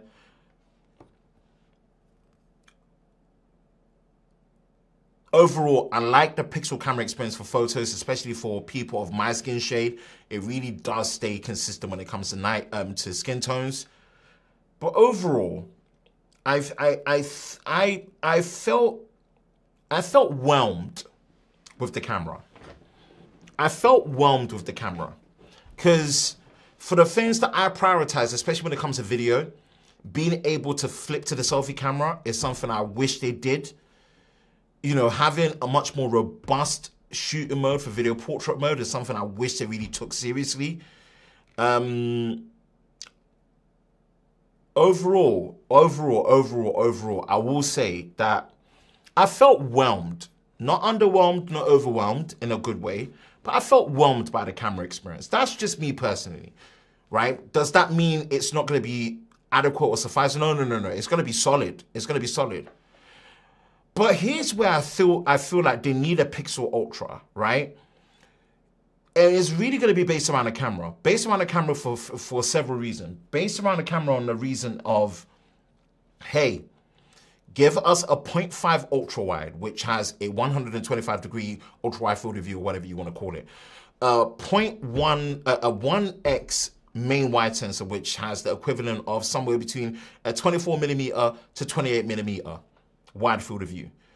Use the 2x optical mode, right? With the center crop on the main wide sensor. Give us a 3x dedicated zoom lens. Great mid-range zoom, great for portraits, great for zoom. And then give us a 6x optical zoom that can do up to 50x or 60x digital. That is the range I really want to be sitting at. 10x, I'll be honest with you, 10x is brilliant, but 10x is excessive based on a gap from the 3x dedicated zoom to the 10x, right? What you want to do is you want to be minimizing the jumps from lens switching. And I think the sweet spot balance would be a 0.5x, 1x, 2x, 3x, and a 6x. And I hope Google do that, right? Lens switching smoothness is such an underrated feature that I didn't realize I cared about so much until Apple pretty much perfected it near enough with the iPhone 15 series, especially with the 15 Pro and the 15 Pro Max. Switching between all the lenses, it's just like hella smooth. But my conclusion of the camera experience is they are very good, but I personally have a high bar expectation of improvements based on testing and feedback given of how the camera experience can be more robust. And in that sense, for all the improvements, I think the improvements to the camera isn't really about what you can do when it's going, but it's all about what happens in post. And we know when we say what happens in post, it's all about audio eraser. What happens in post is all to do with best take. What happens in post, right? It's not really what happens within the camera system when you're using it beforehand, but it's what you can do afterwards. And again, Night Sight video wasn't available at the time. That's going to be a feature drop in December. Be sure to tune in. We will do a dedicated follow-up, and we're going to do a video boost comparison features as well, where again, that is offloading offline, offloading online, coming back with improved video. So we're going to see how well that works.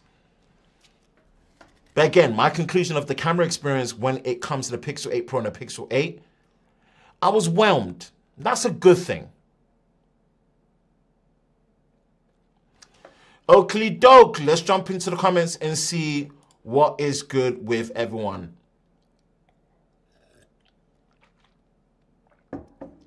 Really appreciate the support from everyone, man.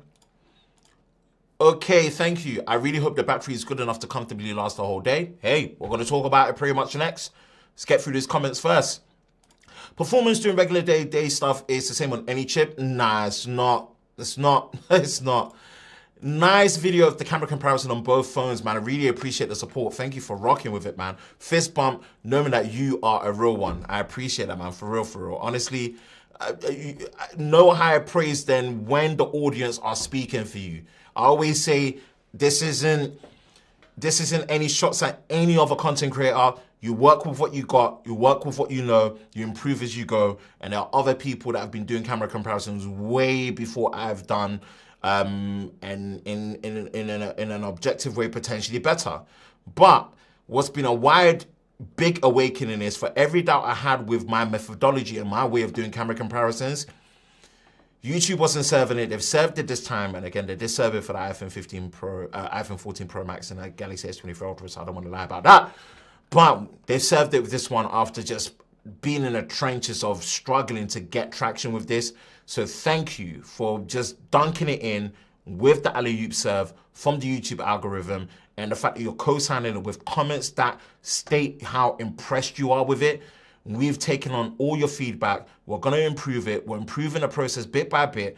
And we're even taking it further. We're pushing ourselves above and beyond where we're going to be doing a battery drain test. I'm dreading it, but I can't wait to execute it, figure out how to edit it and commentate it at the same time. So stick around and stay tuned. Fist bump. Bro, please tell me the Pixel 8 doesn't get hot when taking pictures all day. No, it doesn't. It doesn't. And we did the temperature measurement when we did gaming, but it doesn't. It doesn't. My Pixel 6a overheated when I was doing the camera test on a hot day, but it's not that hot this time around. So, but even still, it's been fine. A little disappointed that Google Pixel is locked in some areas. Do you know if they'll improve it? Feature drops, potentially. Dynamic range is overrated in a selfie mode. People normally want to focus on the subject and believe the Pixel, the 4K 60 selfie is better on the iPhone. Because, no. The quality is good, but the lack of dynamic range in 4K 60 makes no sense. It doesn't happen on a rear cameras. When using a rear cameras in 4K 60, you don't lose dynamic range. Why do you lose dynamic range in 4K 60? You go to 4K 30 on the iPhone, and then the dynamic range kicks in. So it's just a weird oversight that has been there, and I don't know why. Tech for your needs. What's good, man? What's good, man? Tech for yourself. The type of Bluetooth, I believe, is Bluetooth 5.3. What's good, Ike? Appreciate you being here, my bro. Hope you're well. Hope you're good. Hope you are doing well during this time.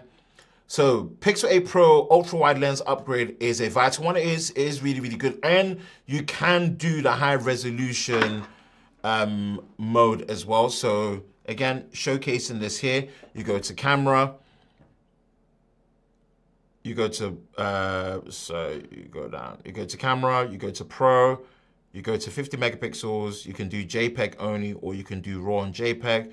And then you go to manual lens selection, and you can see that when you go to ultra wide, you've got the high resolution 50 megapixel mode. I don't know whether that's just a 12 megapixel image that's been blown up to 50, or they're just rounding up the 48 megapixel resolution to 50, but you can do high resolution ultra wides as well, and then wide, and then straight to the telephoto 5X with that. So you've got the Pro feature, Pro mode that you've got here.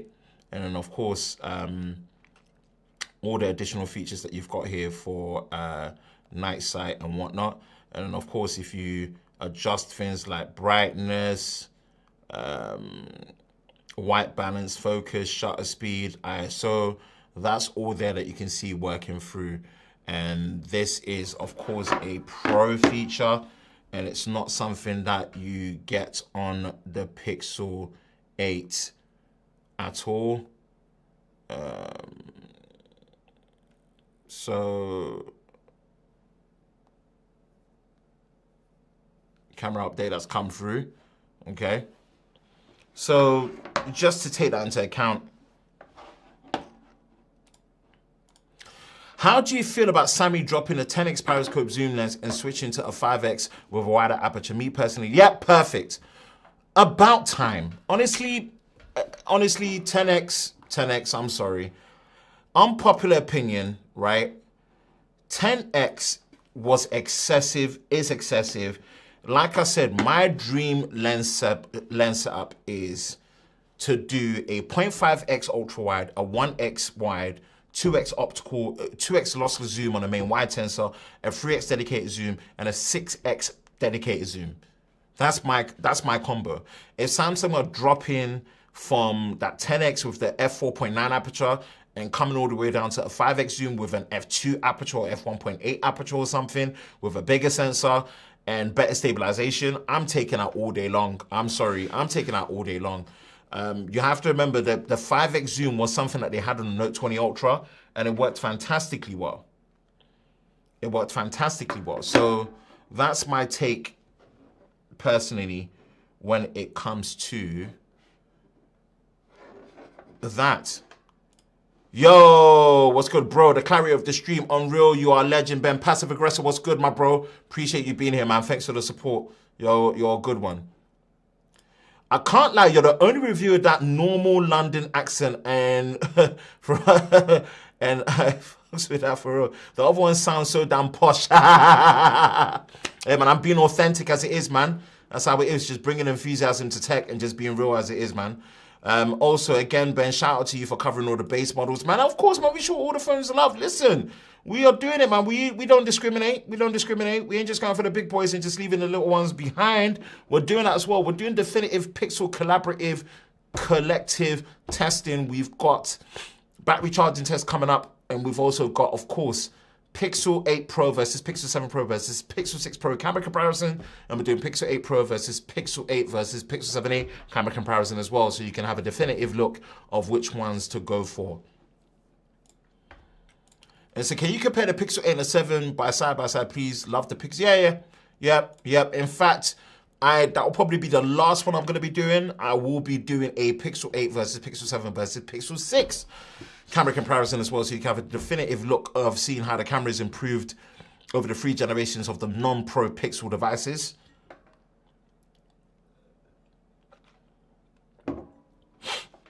So yeah, take that in.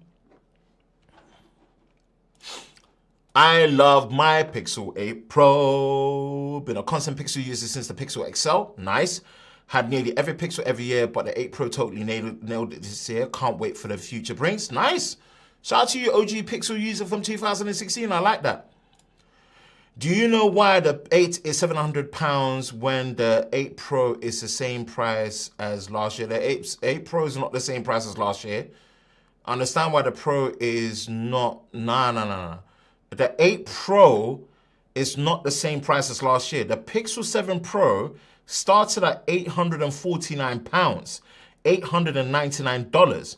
It's had a $100 price increase to $999, and it's had a £150 price increase to £999.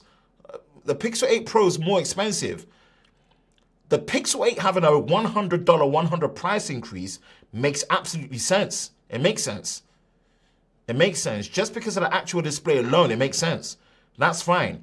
The price increase on the Pro model, and it's still starting at 128 gigabytes, that's where it's a little bit suspect. Just putting it out there. So, we're pretty much into the groove of things. We are pretty much into the groove of things. And what that basically means is that we've gone through the design, the display, the performance, the camera breakdown. Let's talk battery life. And this is all you all wanted to see. Let's go into the battery life settings right here. We're gonna zoom in. Then you can have a look at the battery life experience for yourselves. All right, let's go to battery. And what do we have here? We've got adaptive charging on, of course, right? Battery usage, right?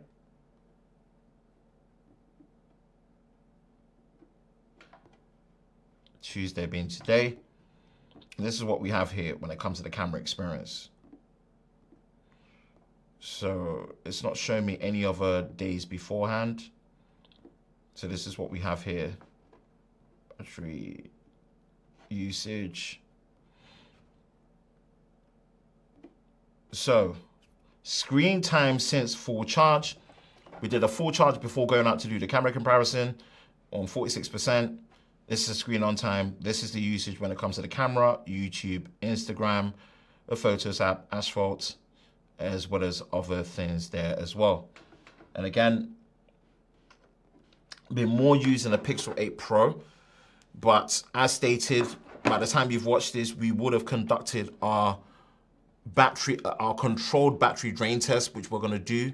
Pixel 8 Pro, iPhone 15 Pro Max, S23 Ultra, and Pixel 8 is gonna be in there as well. So yeah, it looks like in terms of obviously the battery life and how it holds up, screen on time, you're probably gonna be getting about 5 hours of screen on time.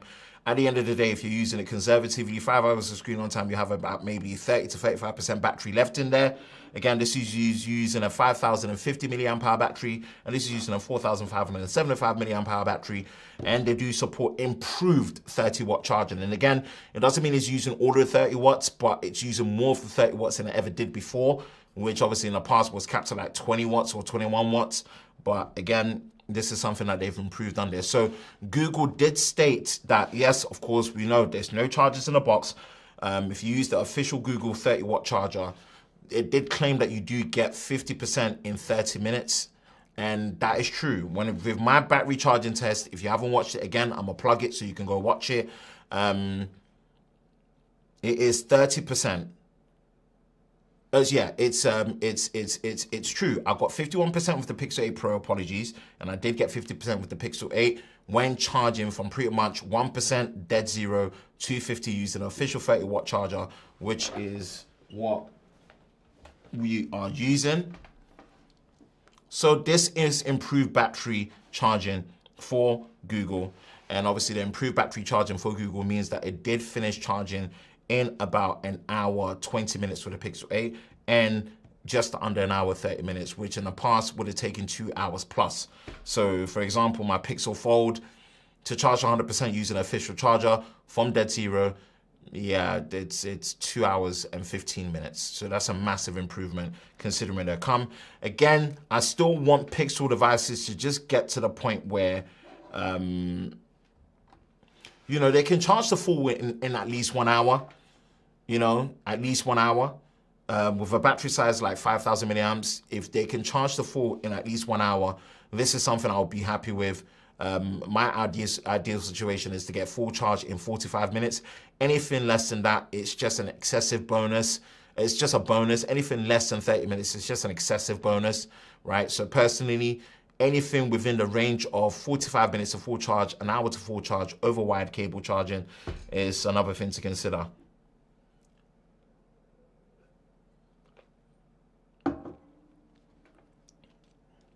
So yeah, that's the battery experience when it comes to battery life and charging. I will be doing a controlled ultimate battery drain test. If it's not ready already, definitely I will link it in the description below and the cards above. But yeah, that's the battery life of the charging experience on the Pixel. I'm glad to see that they've improved it when it comes to the charging times, and the overall battery life is actually good.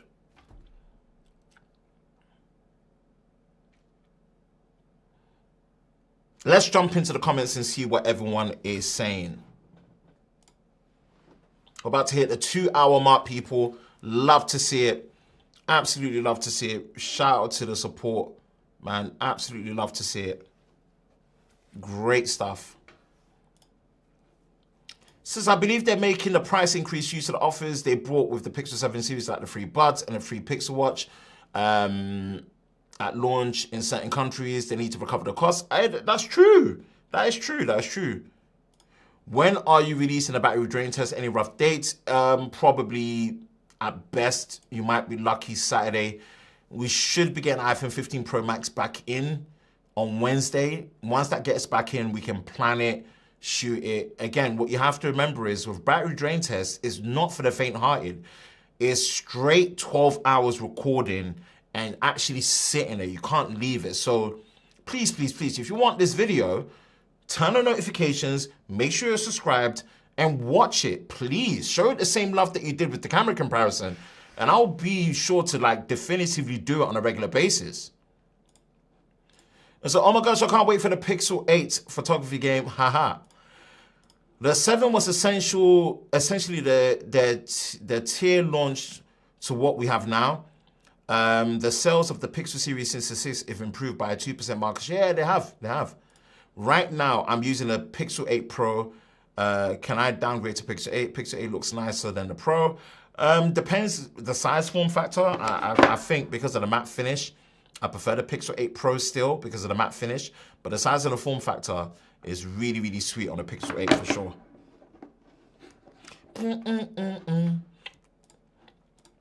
Only disappointment I had with the Google was the Pixel 7 Pro with its 15 megapixel sensor was pixel bin to 12 megapixels. Hey, the Pixel 8 Pro has high resolution mode. Pixel 8 still doesn't. That was the 7 Pro, and now they open up the software. Can you share your thoughts on the speaker, please? A lot of viewers seem to be leaving it out. Yeah, awesome. Let's do that. Happy to do that. More than happy to share. More than happy to share. More than happy to share.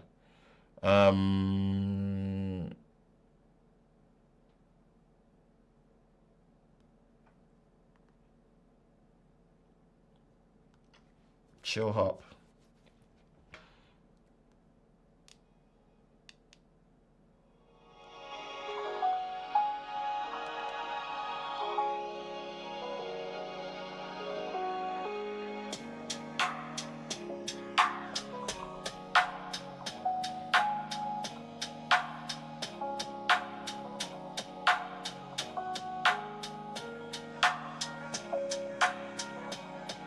Speakers are not bad.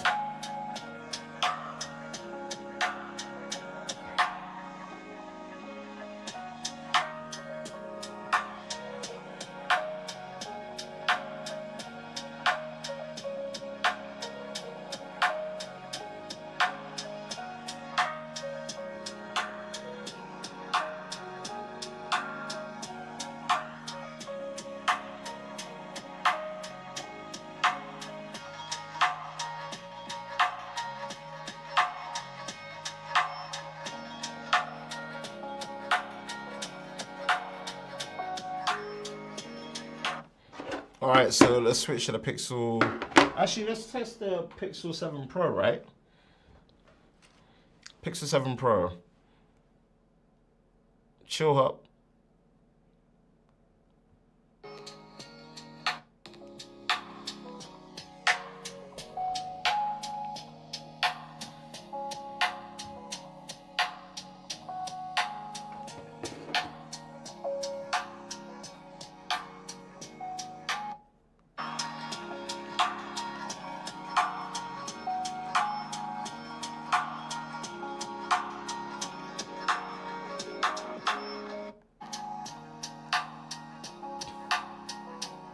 To my ears,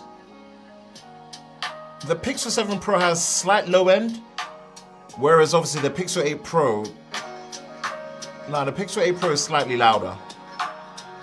It is slightly louder. It lacks a little bit of the low end thump, but it is louder, and it's got better clarity. It is slightly louder. Not by much, but it's slightly louder. Yeah, it's slightly louder.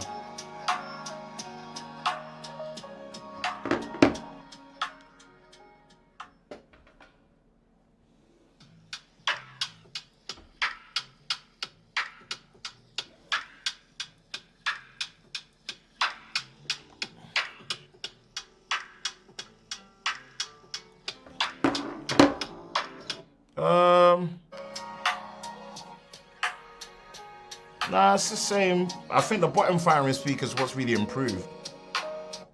Let's see the Pixel 8.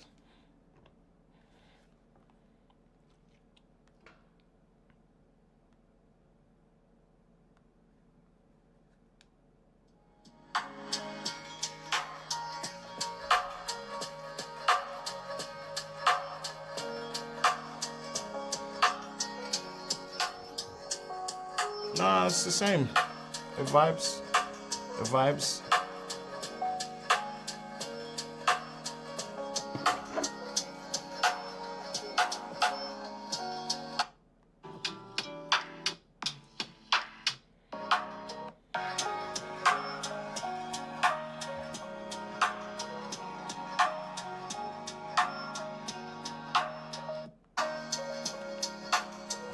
Very much on par.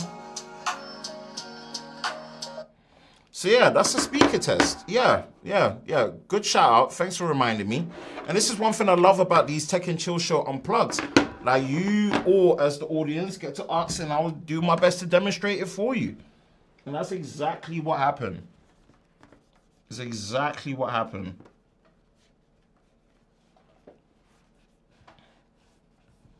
That's exactly what happened. So shout out to you, man.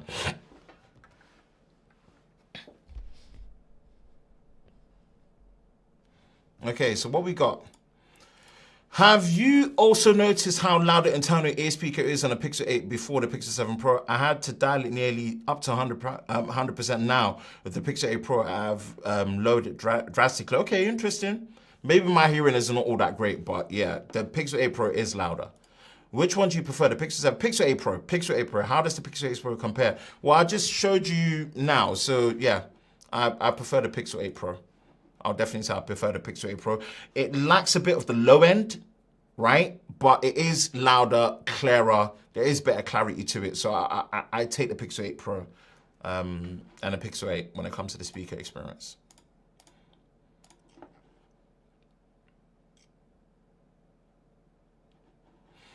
All right, so last run-ins and last section of this Snyder Cut edition of our special, almost 2 weeks later review of the Pixel 8 Pro and the Pixel 8 software experience. And again, the rollout for Android 14, I'll be honest with you, with Google Pixel devices, has been excellent. Has been super duper, has been excellent. This is, of course, Android 14 out the box. And let's address the elephant in the room. 7 years of a promised update. This is the phone. These are the phones that start the road to Android 21, right? If we're on Android 14, add 7 years to it. From where we are 2023, we should begin Android 21 on these come 2030. I don't know how they're going to do it. I really don't know how they're going to do it because they're saying that this is promised 7 years, 7 generations of version updates of Android with security and feature drops.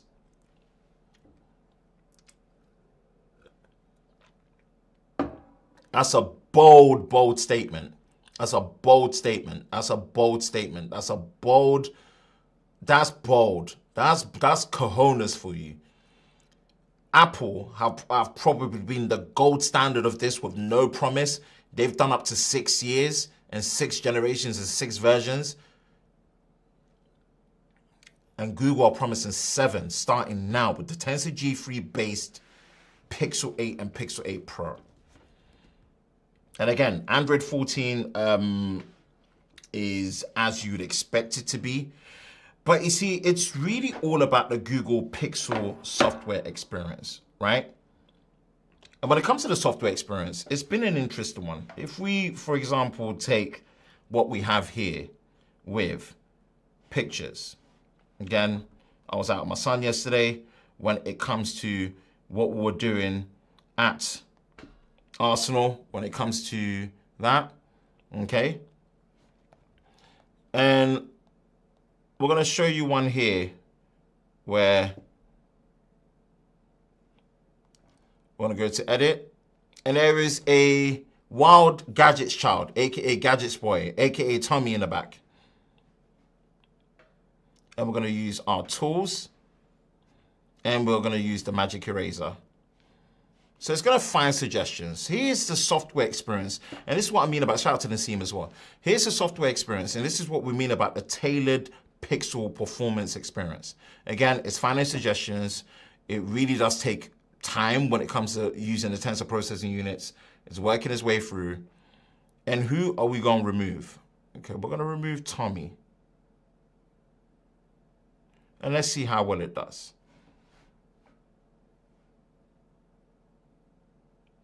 Get rid. Get rid. Again, this is worst case scenario. It's a really, really tough one to do. You can see that that's a really tough one to do. But this is an example of some of the experience that you have here. And one of the features that you've got, of course, is if we discard this one, we're going to go here, best take. So we're snapping crazy amount of pictures, right? Look right there. Crazy amount of pictures were being taken on a selfie front-facing camera, right? So we're going to go to edit.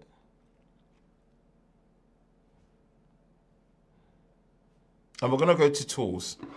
And then once it pops up, you see here it says best take. I'm going to click on best take. And this is the process that it takes you through where it says it's finding similar pictures to improve. So here is a picture of my boy. And you can see it's superimposing the different phases that he had in the image from the previous ones. So then I basically pick which one I prefer, whether it's him having a more subtle look here, and then picking one. Do you see how we did that? That's scary.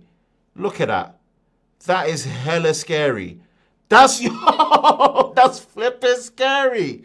That's crazy. That, it's like my head just grew. Yo, that's kind of, yo, Google, chill. Look at that. And this is where I mean about, this is the tailored pixel experience, or where it works. Wow, that's kind of scary. Yep. So we're going to click done. And this is our image with best take. Crazy. Amongst other things, like being able to have live captioning with voice dictation right here, where it's pretty much able to just listen out to what's being played. So for example, we go here, and we go to here. I, Ben from Lover of Tech. Welcome to my ultimate charging test between the Pixel 8 Pro, the Pixel 8, and the Galaxy S23 Ultra. Let's get into it.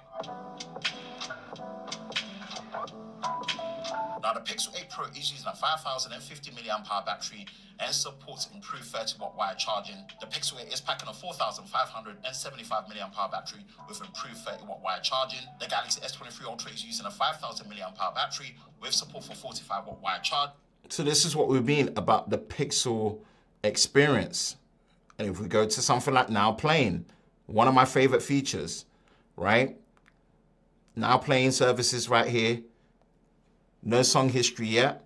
You can add the shortcut onto the home screen, right? Identify songs playing, downloading the database, recognizing a song soon. It's literally one of the best features on there. And obviously you've got website summary, but it's really to show you that the Pixel experience when it comes to the software is unlike any other.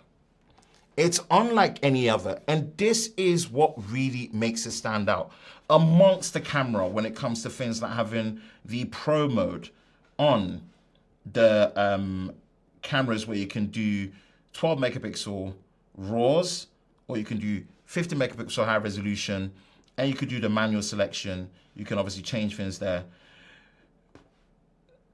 the improved camera UI, where you've got 4K 30 with HDR and speech enhancement enabled, macro focus, 4K 60. Speech enhancement, you've got a 24 FPS mode now as well, 30. We go to more settings, advanced, HEVC mode that you've got here.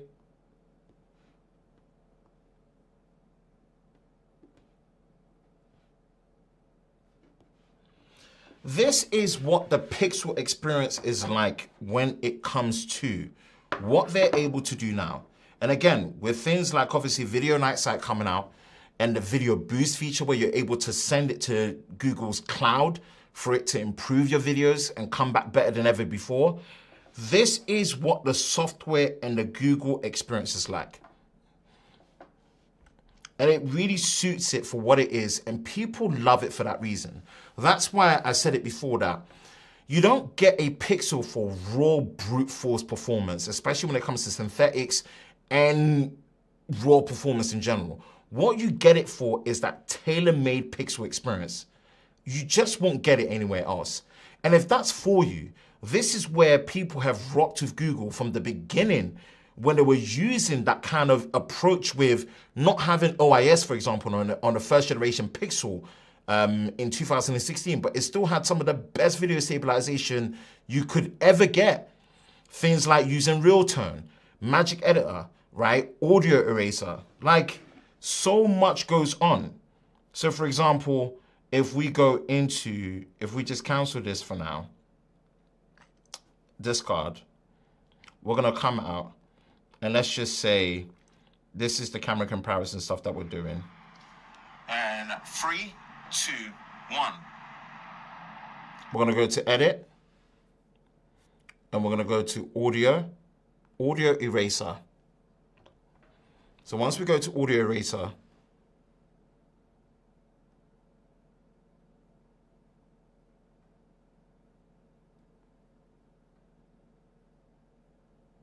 so I think it has a limit of 2 minutes. Okay, interesting.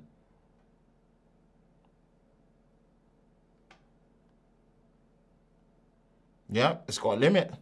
Next, it's got a limit of 2 minutes, just something to consider. So we're finding out now. And what it does is it identifies the sounds of the surrounding area and where you are.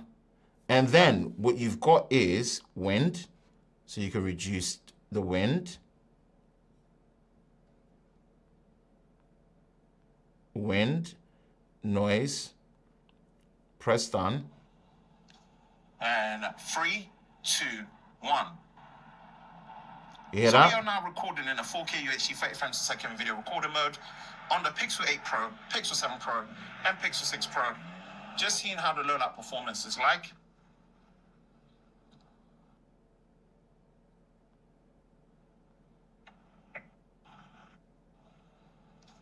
And 3. See? So we are now recording in a 4K UHD 30 frames per second video recorder mode on the Pixel 8 Pro, Pixel 7 Pro, crazy, and Pixel 6 Pro. Let's just match. Discard. So it's got a limit of 2 minutes. But again, from what I'm seeing here, this is something that can work really, really well, right? That, people, is a rough summary of what you're getting in terms of a live demonstration of the Pixel software experience. It's not stock Android, people. This is Google's intended vision of what Android is to them. It's not stock Android. It's the Pixel experience version of Android. And it's all based around the Tensor processing units, Google's attention to detail when it comes to AI, that tailor-made experience when it comes to software. It's not brute forcing, but with the measurement of AI, yeah, it kind of is in their own unique way. That, people, is my software experience of the Pixel 8 Pro and Pixel 8. Let's jump back into the comments and see what's good. Wow. We've rocked with it, man. 2+ hours. Told you it's the Snyder Cut. I mean, how does it compare to the iPhone 15 Pro and the S23 Ultra? Let's play S23 Ultra for you when it comes to audio. Chill Hop.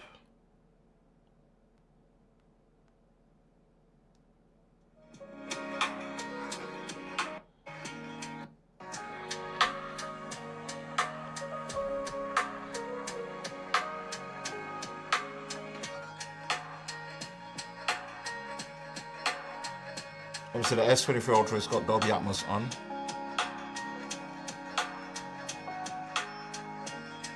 So it's auto.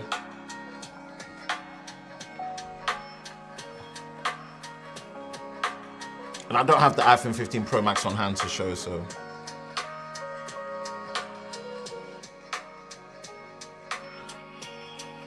The top firing speaker on the Galaxy.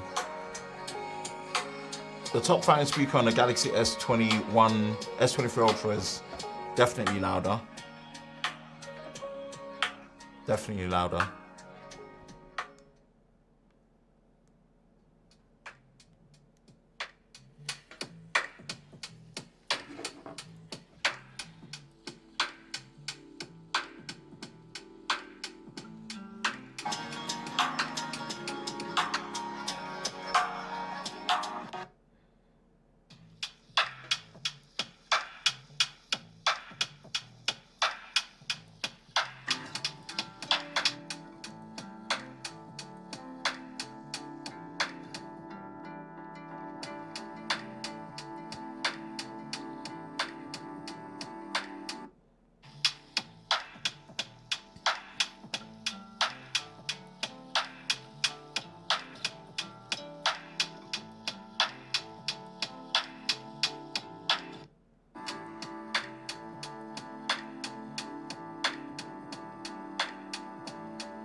I think they're both really good.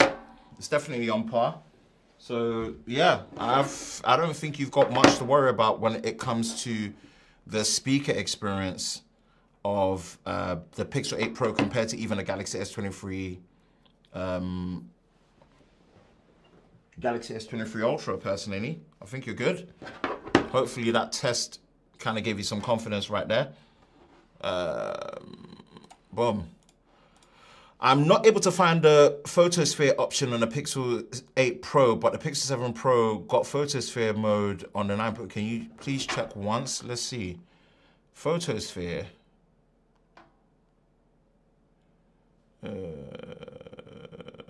Action pan. Photosphere. Unless I'm missing something, hold on. Panoramic. Oh, interesting. That is true. Photosphere. Yeah, photosphere. Interesting. Never noticed that. Yeah. Panorama. Photosphere is not there. Interesting. Good shout. Yeah, Pixel 7 Pro here.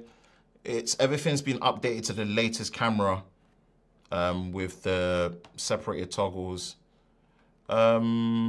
Yeah, photosphere is missing on the Pixel 8 Pro. Interesting.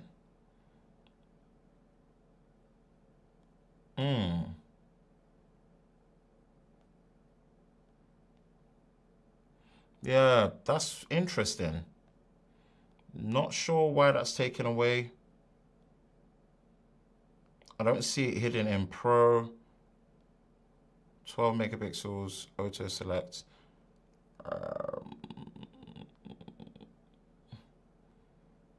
Photosphere. No, I don't see it, man.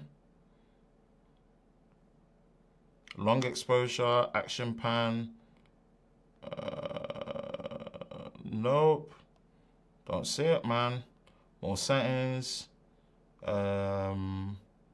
Sounds, boom, boom, boom, boom, boom, grid by grid. Awesome. Yeah, good shout. I don't see photosphere here, man. Good shout. I don't see it. I don't see it. I don't see it. I've got a Pixel 7 Pro. Updated. I do not see it. That's a good shout. Something to duly note if you wanted to use that. And it says, don't buy a phone for the software promises. As we all know, a lot can be promised, but can never be delivered and never ever attempted. Looking at you, Samsung 7-year. Yeah, I think it's very over-ambitious. It can only be good things, but I think it's quite overly ambitious with the 7 years. That's just me.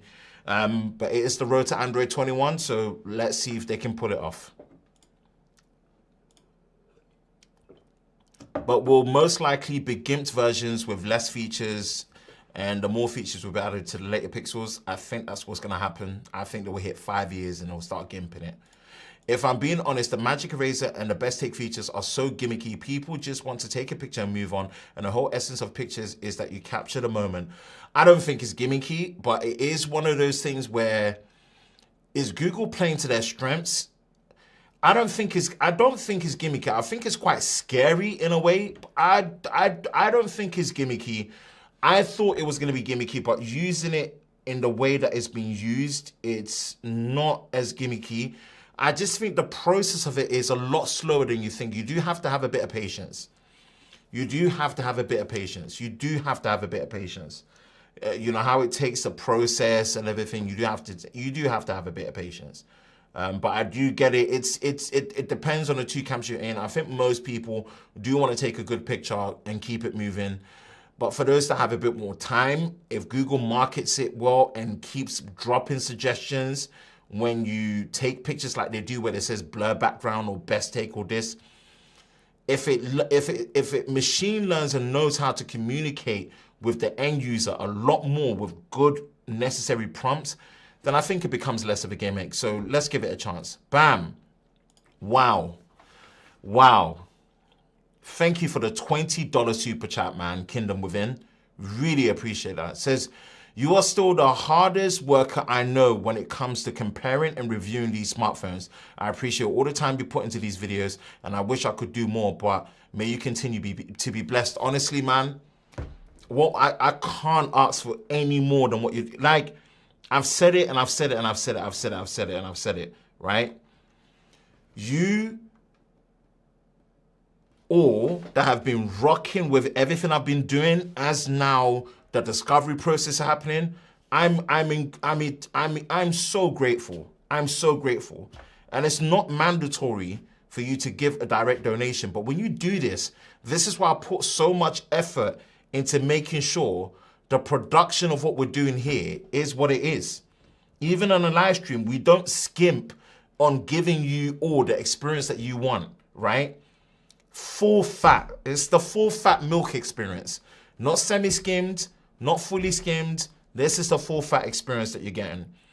And when you all actually show up, give it a recognition and a love and approve it, it's you, right? When YouTube allows the algorithm to push it to audience to discover and you all approve and rock with it, it means the world. And for you to say this and give a direct donation of $20, it means the world to me, Kingdom With Me, man. God bless you so much. Thank you for all your help. Thank you for all your support. It just means the world, man. Thank you so much. For real, for real, for real. For real. Thank you. Also, if people are expecting the upcoming video boost that Google has announced, only on the Pixel 8 Pro can do it, and the Pixel 8 can't due to RAM limitation. Okay, I don't agree with that personally, but you are right, it is a Pro-only feature, so something to consider when it comes to getting the Pixel 8 Pro. How much screen on time are you getting after 2 weeks? It is roughly around that 5 hours of screen on time. End of the day should pretty much be getting me around 29 to 30%, 29 to 35% battery left. It can be, it depends, give or take. Literally, the Pixel 6 Pro and the Pixel 7 Pro also have 12 gigabytes of RAM, and Video Boost is because Google processes the files for you after the fact. So in theory, anybody with Google Photos could use it. Absolutely agree. Ben, are you always caseless? No, I do have the Whitestone Dome cases on there for now, but I will be doing a video on the screen protector for those. Google killed the Photosphere. Interesting, it looks like. Sad to see Photosphere go. It was a nifty feature. Why did Google remove it if it's not like it would cost them anything to keep it? That's true, I agree. It's still on the Pixel 7 Pro with the latest software update on Android 14, so Don't know why they got rid of it. Do you normally rock a case or you go? I do normally rock a case. I just take the case off when I'm doing videos because obviously I want to show the butt nakedness. I think Google Reality. I think Google Reality have started the conversation with Air. Yeah, it's true. Whether it's real, isn't real, especially with photos. Absolutely agree. Not a gimmick, but very scary in that sense. Is Pixel 8 Pro selfie camera the same details for close face like the Ultra? All I can say is definitely just go watch the Ultra. Go watch the camera comparison. It's got autofocus now, so yeah, it is. Like with the beard, I believe so because it's got autofocus. I saw somewhere today that on Google Photos app, the iPhone instantly performs it while the Pixels take some time. I wonder if that's the same process. I'm not too sure. I'm not too sure. Need to get the kid to bed, but great live as usual. And up the Chelsea. Appreciate it, man, Coco. Thank you so much, man. Thank you so much. You deserve it, bro. Nah, honestly, I really appreciate that, man. Really appreciate it. Like, that's your own hard-earned money that you're giving to support. That means more. That means that's above and beyond. You all watching all the videos that we produce, beginning to end, subscribing and turning on notification and liking and commenting. That's all I ever need from you to just show YouTube that we're doing the right thing, to push it to more people to discover us. But when you're going above and beyond to give your own hard-earned money to support, honestly, you're the real ones. Really appreciate you, man.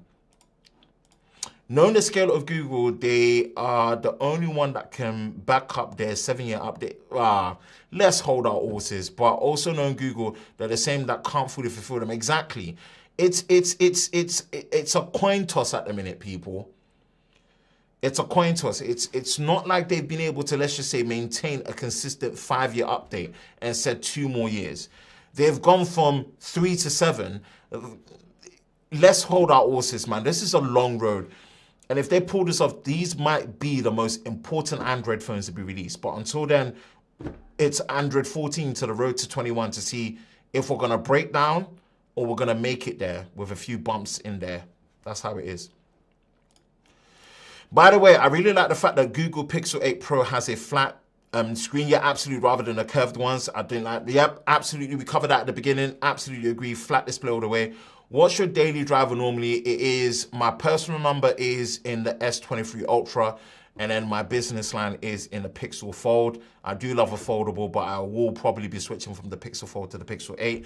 But again, I might be holding on to the Pixel Fold because I do love a foldable experience.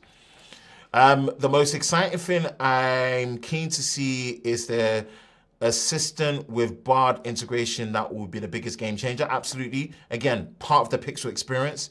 Absolutely not, but can you check once in the Pixel 8 for the photosphere? Yep, sure. So Pixel 8, we can check it here with photosphere. And photosphere is not there on the Pixel 8. Apologies. Photosphere is not here for the Pixel 8. So checked it. That is the Pixel 8 with the dual cameras. No photosphere. Unfortunately, looks like Google have canned it. Interesting. And you do love the channel. Really appreciate that. So 169, 79. Appreciate it. Google, I swear, have ADHD. I love when they had Allo was fantastic, but killed it. Yeah, when it got no traction. So this is where again I come from a point of let's just hold our horses and see what is good, right?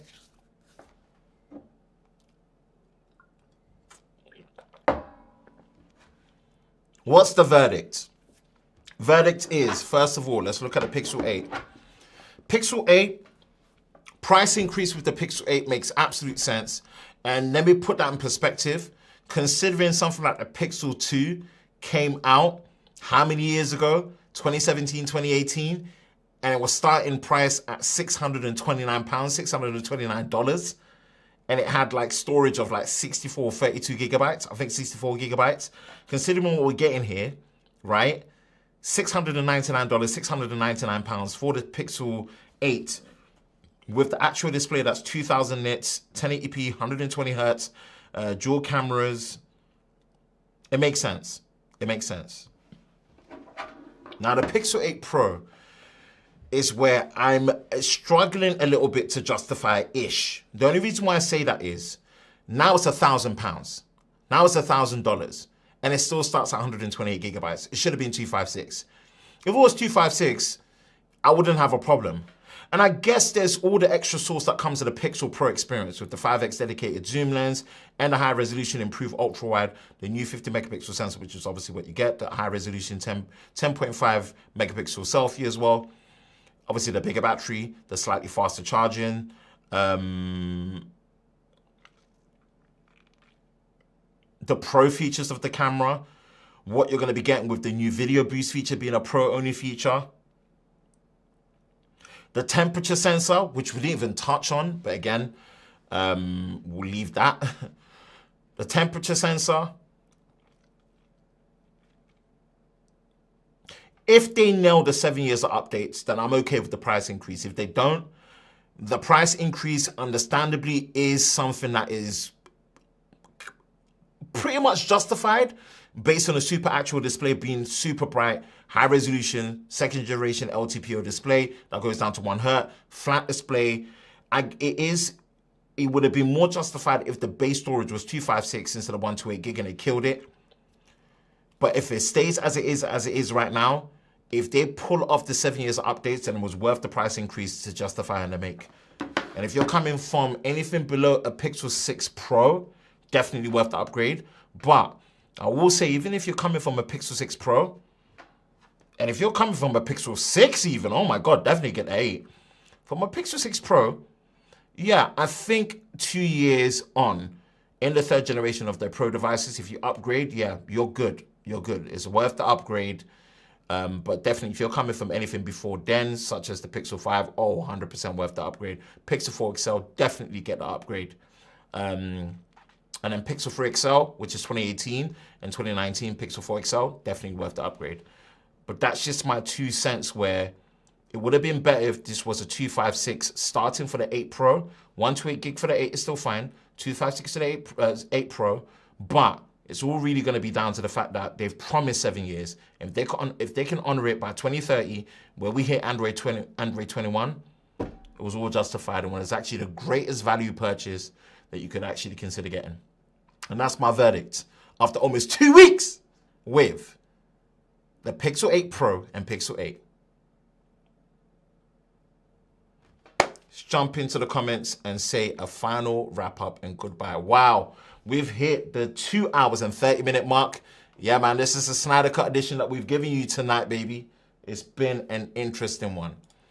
Brightness, exposure are the same thing on the Pixel 8 Pro and the Pixel 7 respectively. As in the controls. Oh, no, I didn't, let's see.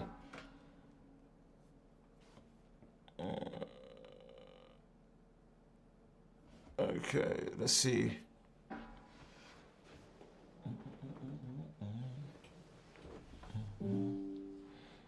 Okay, brightness, photo.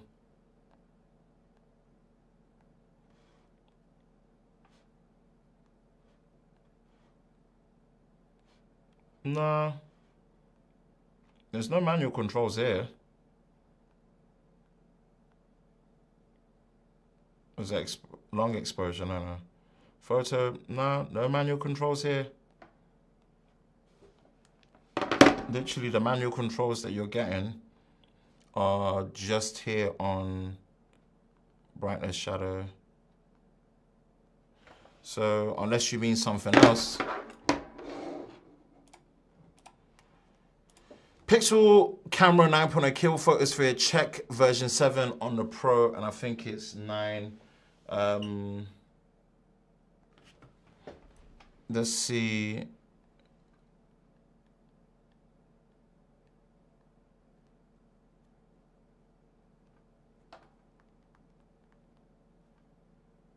Google camera.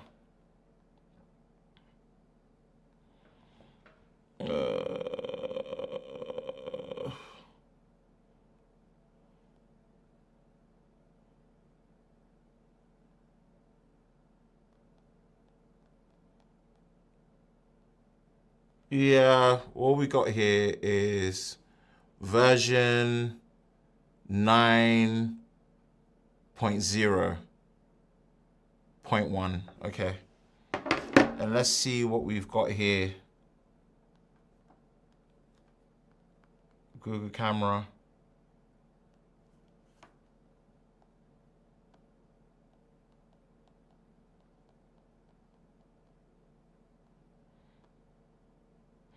And you are right. So Google Pixel 8 Pro is 9.1.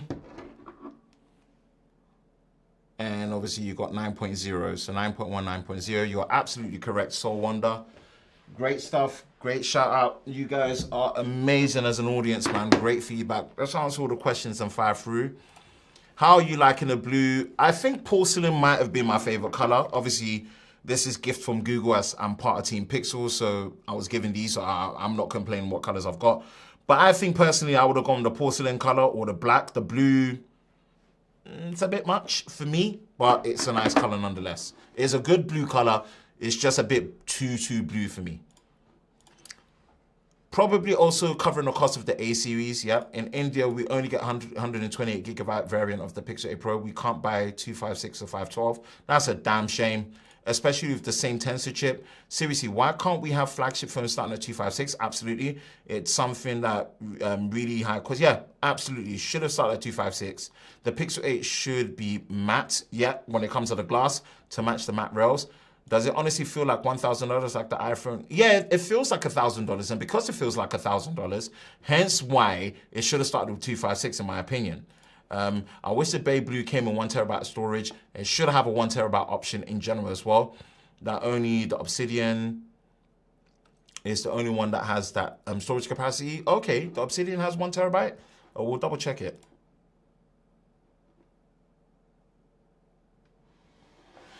I didn't realize the Obsidian had 1 terabyte. Let me check something. Obsidian's got 1 terabyte.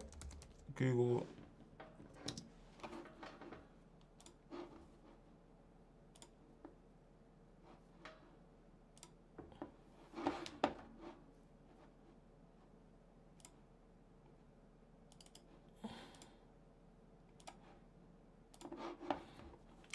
Buy. Let's see. No. So Bay has got 128.256. Obsidian has got 128.256.512. And then the porcelain. So it's only the Obsidian Black that's got the 512 option, but it's no 1 terabyte. So I don't know whether that's the US store that you're referring to. But yeah, there is no 1 terabyte option. It's only 512 in the black. So they always do this where the black color is the one that has the highest storage at 512, but if you like the porcelain. So again, this type of breakup is something I don't necessarily 100% vibe with either. Considering how fast technology is growing and finding it hard to believe that the Pixel 8 series will last 7 years, again, it's gonna be it's an ambitious one. Probably an overly ambitious one. Compare the brightness of the Pixel 8 Pro and iPhone 15, and I think the Pixel 8 Pro feels low. I don't know why. Nah, the Pixel 8 Pro, we just demonstrated it, is over 2,100 nits display. It's up there. Appreciate your time, your energy you put into this live stream. May you be blessed and good things come to you. Really appreciate that. Thank you, man. Doing these live streams is probably one of my favorite forms of content creation, actually. Honestly, I love it. I love it. Doing these special edition live streams, it's a goated feeling. Running the next not Apple store, Nico. Okay, would you buy the Pixel 8 or Pixel 7 Pro? Pixel 8 Pro. I can't live without having a dedicated telephoto zoom, so I'll probably go with Pixel 7 Pro. That's me personally. Thanks for your time. You're doing great, especially like your raw camera comparisons, and there's going to be more of them coming, so really appreciate it. Make sure you stay tuned and subscribe. Check America.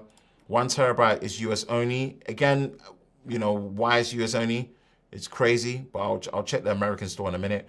You notice any scrolling like choppy jitter on Twitter and YouTube? No. High refresh rate's been fine.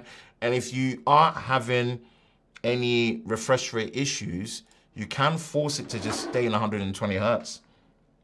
You shouldn't have to, but you can force it to do that. This has been a Pixel thing. System. Where do we have the build number? Is it system? Developer options. I think when you scroll, you can find 400. So you can show refresh rate, force peak refresh rate.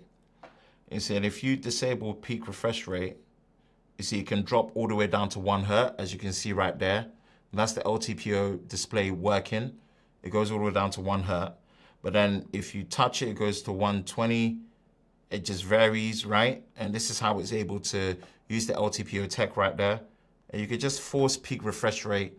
And if you force peak refresh rate, it just stays at 120 Hz. So this is just a trick that you have here so that, so if we play one of our videos. If Game an event was a person, then it would be Samsung, because out of nowhere, they slid right in with the official announcement of the S23 FE just before Google announced the Pixel 8 on the same day. Coincidence? I think not, because it looks like Samsung are going for the undercut. So yeah, just something to consider.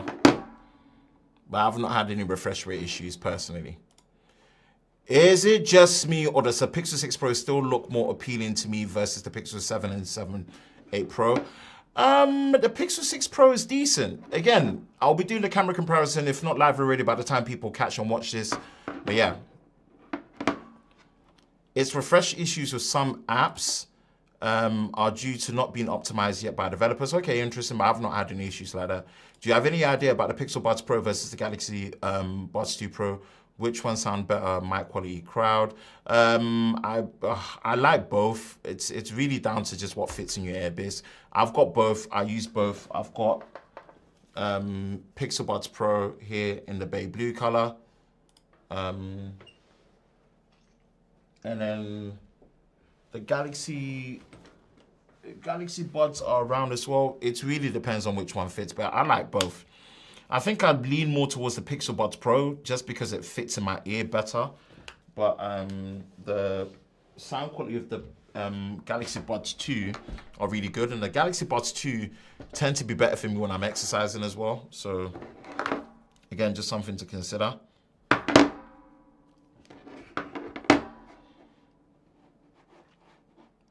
Galaxy Buds, Pixel Buds, if you have Pixel phone, absolutely, absolutely. Right, people, wow, what a show tonight. We've gone over the 2-hour, 30-minute mark. Really appreciate your support. Again, shout out to the live squad that stayed here and really engaged. You have all been absolutely amazing. Shout out to everyone that discovered it after in the replay crew. Yes, I know it may seem like a super long video, but this is our edition of the Snyder Cut special edition live stream of our Tech and Chill Show Unplugged, where we have done our dedicated, almost 2 weeks late review of the Pixel 8 Pro and Pixel 8.